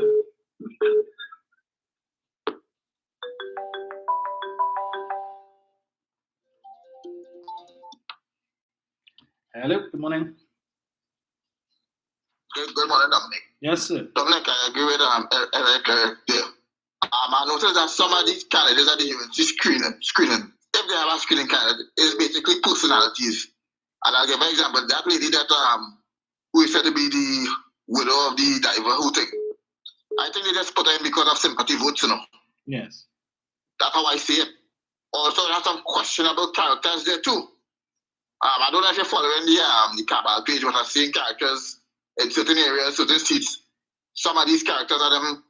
Some of them is alleged to be pathological liars and very shady and conmen, which is very questionable. And I am waiting to see if the UNC people there will vote for these people. But then again, after watching persons who were voting in Cuba North and respectively, don't be surprised. Yes. You know? But there's a lot of questionable characters. And like Mr. Eric say, they come back incumbent. So I watch these people cook here. And like I say again, as I said, why is it that the UNC didn't screen anybody down in Port of Spain, particularly in the Beatham side? Yes. And decided to put an NTA candidate associated with a man who called them black people cockroaches. To me, that's an insult. But we will see how the people down there in that area would rather vote for them. We will see. Yeah. And the activists on them. You have a good day. You too. Thank you. Brian, good morning. Dominic. Yes, sir. Pleasant good morning to you. Good Pleasant morning, good morning to your viewers and listeners, callers. Dominic, you know what is amazing about this entire thing? When you look at what transpired on Sunday as compared to what transpired last night. You could see there was a sense of a programmed something on Sunday. Everything was well thought out. All the candidates were ready. They were all properly well dressed and uniformed. The PNM was actually ready. You could see the PNM machinery at work. The UNC was calling for election now, for local government election now, and as usual, they go to court. Yes. And up to Sunday, they're still fighting like crab in a barrel for who will go where and who will go here and who will go there. And they're fighting like crab in a barrel. Till some of them decide, well, I'm going to leave. You're fighting like crab in a barrel because they want seats here, you want seats. Why do people believe that Gary Griffith was given these 31 seats? You think Kamala like Gary? But it is a means to an end. It is a means to an end. It's very simple. There's no maths about it. Who else gets seats from Kamala? Besides the UNC. Who else? Which other party? Yes. I wait to get the real stats to hear exactly which other small party got seats anywhere. It will come out eventually because the EBC has to tell us. And we shall all see where the other smaller parties, as they say, got seats aligned with the UNC. But you see, Dominic, people have to understand the importance of the local elections. Because, Dominic, I will tell you why. When you have reformed elections and you are able to source your funds and you are able to set up your committees and so on and run it like a serious business rather than depending on central government, what is happening right now in Woodland and Barrackpore would not happen because you see, they got to, one lady saying So then get up your lazy butt and come down here. She never had to say that. Because they will have the people in the corporation right at their fingertips. Because the embankment of the river, you know what the people down there did? They put tires and they put sand in the tires. Eventually, when the rain begins to fall again, what do you think is going to happen? It's going to float away, according to the director of works in the ministry, Ms. Durga. She said that is not the right way to do. There is a process, and we will get to you all. But oh no, they can't wait for that. So they do anything they want to do down there. You understand? And that is the end of the. And as one of your callers rightly said, they're putting back people who have a lot of questions to answer. And those questions have not been answered yet. The $300,000 that's missing from his Separia former corporation, now a borough. What is the latest with that? What is the latest with that? And these are some of the questions that they have to answer first. Because the whole in they had the what you call it, the launch yesterday in the Naparima College. Why do you think they did that? To hide the amount of people that really and truly came to that launch. Correct. That's what they did, because as they rightly said, they would normally hold in a savannah or somewhere big. Because they are not honest with big people. They're living on lies, and there she is smiling and waiting like she's waiting for the cheese to come. And she has the next one, the sidekick sitting on next to her, the poor fella, as you rightly say, you know whether he come in or he go in. He must never had to work so hard in his life. And these are some of the issues that we're going to have to deal with. I see it went into the refinery issue again. I will wait until you do something comprehensive on that, because that is my forte. I shall wait for you. You understand? Because there's a lot to be said. And a lot was being said long before 2018. But you see, again, people forget. People forget what was happening. And a lot of things were being hidden between 2010 and 2015 because the UNC, the partnership at the time, kicked the can down the road because there's still the fact of the $850 million that was coming due. And they refused to pay. You understand? And as you said some time back, last week, I believe it was, they were only about eating up money. Nothing at all was spent on anything except themselves and their friends and family. And we have to question those things. So they are afraid of local government election, local government reform. Why is it that they are afraid of it? Because you know what? It's going to expose their frailties. As you rightly said, I listen to people last night on TV talking about, I'm going to, I'm there for my mama.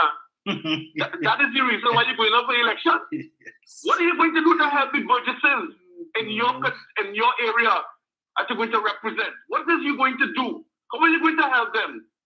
A lot of people need help. What is your plan of action? What have you done before? What have you told your Burgesses? So many questions I would have been asking them as a reporter. They wouldn't be able to answer. You can't want to tell me, well, is it coming, mommy say, so I'm going to be a politician? Really? And that's what we go on basis, and that's how we vote for people? Because mommy says so? Or are we going to do something meaningful for these people, at least for once in our lives, to ensure that the people are satisfied with the work that we are doing? We have to do better than that. We have to represent the people. We have to ensure that the drainage, the grass is cut so that the recreation grasses are cut and so on. You have to make sure that the lighting is properly done. You have to make sure that whatever it is they may be asking for, like a street light or so on, that they can get the help as quickly as possible. And they don't have to wait on central government to come. But you see, again, it's only the PNM. And people must understand, either you vote for the PNM or you vote for corruption. And when you don't get what you want, don't blame Dr. Rowley. Blame who you're going to vote for. Because if you're not understanding what is going on and seeing that people are leaving the UNC, well, then what can I say? But vote, don't tote. Treat it like a general election. People of Trinidad, or you come out and vote. Come out and vote resoundingly for the People's National Movement. This is the opportunity of a lifetime to fix things, to work with the reform measures that are going to be put in place and ensure that the people are satisfied when we are through. Thank you very much, Dominic. Brian, before you go,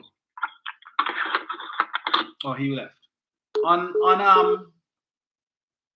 Labor Day, I heard Mr. Roger in his speech telling the attendees, I will not tell you who to vote for, but I will tell you who not to vote for. Don't vote for the PNM. The MSJ put up any candidates? I can't understand. The MSJ was birthed out of the labor movement. In the same way that the UNC was born on the backs of the sugarcane workers, and they was able to create a powerful party. The MSJ, out of workers, they put. I haven't seen any candidates from them. What really going on there? Yes, Brian. No, Dominic. They haven't put up anybody. but they have Mr. Abdullah talking about the rights. He put up nobody. You see, it's all a false soundbite to look to be in front of the camera. Yes. That is all it's about, Dominic. Go in front of the camera and stop and rolling them with up to the people and you can't get nobody. You have the other one from Golden meeting about 2 Saturdays ago. Well, you come now and represent the party. Anybody? Anybody? Somebody? You? Anybody? Come now, I'm in a meeting. Well, come now. Let me talk. You, what are you doing? What are you doing for the 14th of August? Come now. Let me chat. Just choosing anybody to represent. Huh? Imagine that. It's shameful, Dominic. It's shameful. These people, they just get there and because the camera is on the stage, they just say something for talking sake, for saying something sake, Dominic. Correct. What are the plans? What is it going to put forward that help develop the country, to move the country forward, Dominic? What is the right and this and the people and we're going to march and we're going to this and Rowley and we have to get rid of Rowley and Rowley. I mean, come on. I want you to look behind them. Nobody, Dominic. Nobody. So come the 14th. We're going to see for the MSG. Come the 14th. PDP, like they have 4 people, I understand. 4. What about Pep? How much do you have so far? So you think you have 141? You have scored 441. How much you really going to have? Huh? But up till I tell everyone, get the figure just now. But up till Saturday, you're begging for money to pay deposit. You need assistance. You see what I mean? This is what I'm telling you. So it's all slim and slam and books and bitey wires to go along. That is what it is about. Get us on the camera and say, we are on our way. We are doing well. But we will be ready for local government elections. That's not fair. Hey, you! Come on, I'll talk to you. What's your name? We are doing on the 14th. Let me chat now. And that is how they're going about it. That's how they're selecting people. And then want to come and bring people to come and run the country. And then when people start to see money, so God, boy, look at money coming in here. Boy, wait, what we going to do, boy? What you send drain power? That ain't looking all right to me. And so we go on and on and on. There is nothing serious from these people. Correct. It's just to get rid of the PNM by any means necessary, and that's it. How shameful. But they're fooling me, and I know they're not fooling you. And I know they're not fooling many of your callers and listeners. Dominic, have a good day again. You too, sir. Final call. Hello, good morning. Hello? Yes, sir. Yes, Dominic. All right. Well, I have a listing here of what the UNC and the NTA and the PEP and the PDP and the WHO and the MSJ and whoever. Right now, I see that the PDP and the NTA and the UNC, right? They are contesting the Port of Spain, 6 apiece, 6 for UNC and 6 for NTA. They got Martin, 2 for UNC, 8 NTA. Samuel Avantil, 8 UNC, 6 NTA. To the Punapiaco, 12 UNC, 4 NTA. Arima, 5 UNC, 2 NTA. Point 14, 1 UNC, 5 NTA. That is the corporation they contested, right? PDP contesting 12 corporations out of the 14, and they have 61 candidates spread out all over the country. Who is this? And the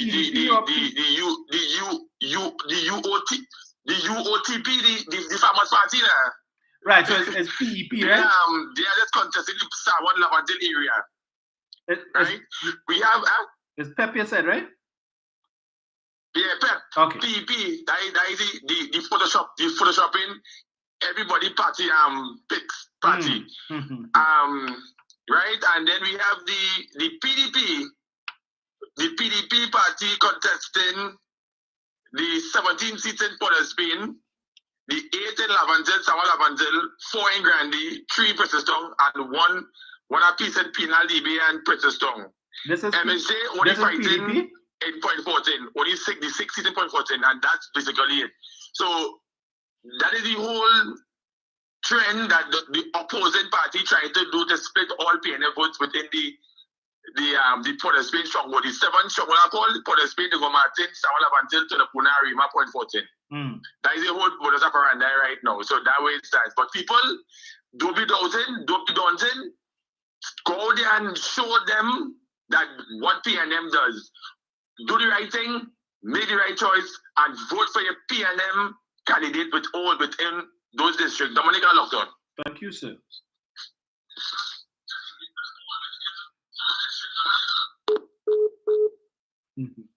Extra Jim says, I need to show the video of the barber the UNC chose. You see the nonsense, these people. Yes, I will try and find that. I'll find that video. Let's see. Right. Pepper sauce in preference party. Folks, thank you so much for joining me this morning. This is a conversation we will continue to have over the course of we'll see what happens on Thursday. We had to discuss Farley and his budget, and basically what I consider to be his threats to the government. Give us the 6.9% or else, yeah, Mr. Audiogate. So Thursday morning, God's willing, we will continue the conversation. So enjoy the rest of your day, and I will see you all then. Yes, you're most welcome, Denise, Point Commander Sharon, Nigel is saying, so Gigina comments out now. They live out for the UNC, Nigel. Hard luck. Yeah, they figured they could win. So he gone down now, point 14. Good luck with that. Yeah, so I will try and get Eric would have just given us some of the finer details in terms of who is contesting what. So I will search for it myself as well, and we'll continue the conversation. So enjoy the rest of your day. Have a great one. I think we're supposed to be under yellow alert until this afternoon, but we'll see how that goes. So stay safe, and Thursday we will chat.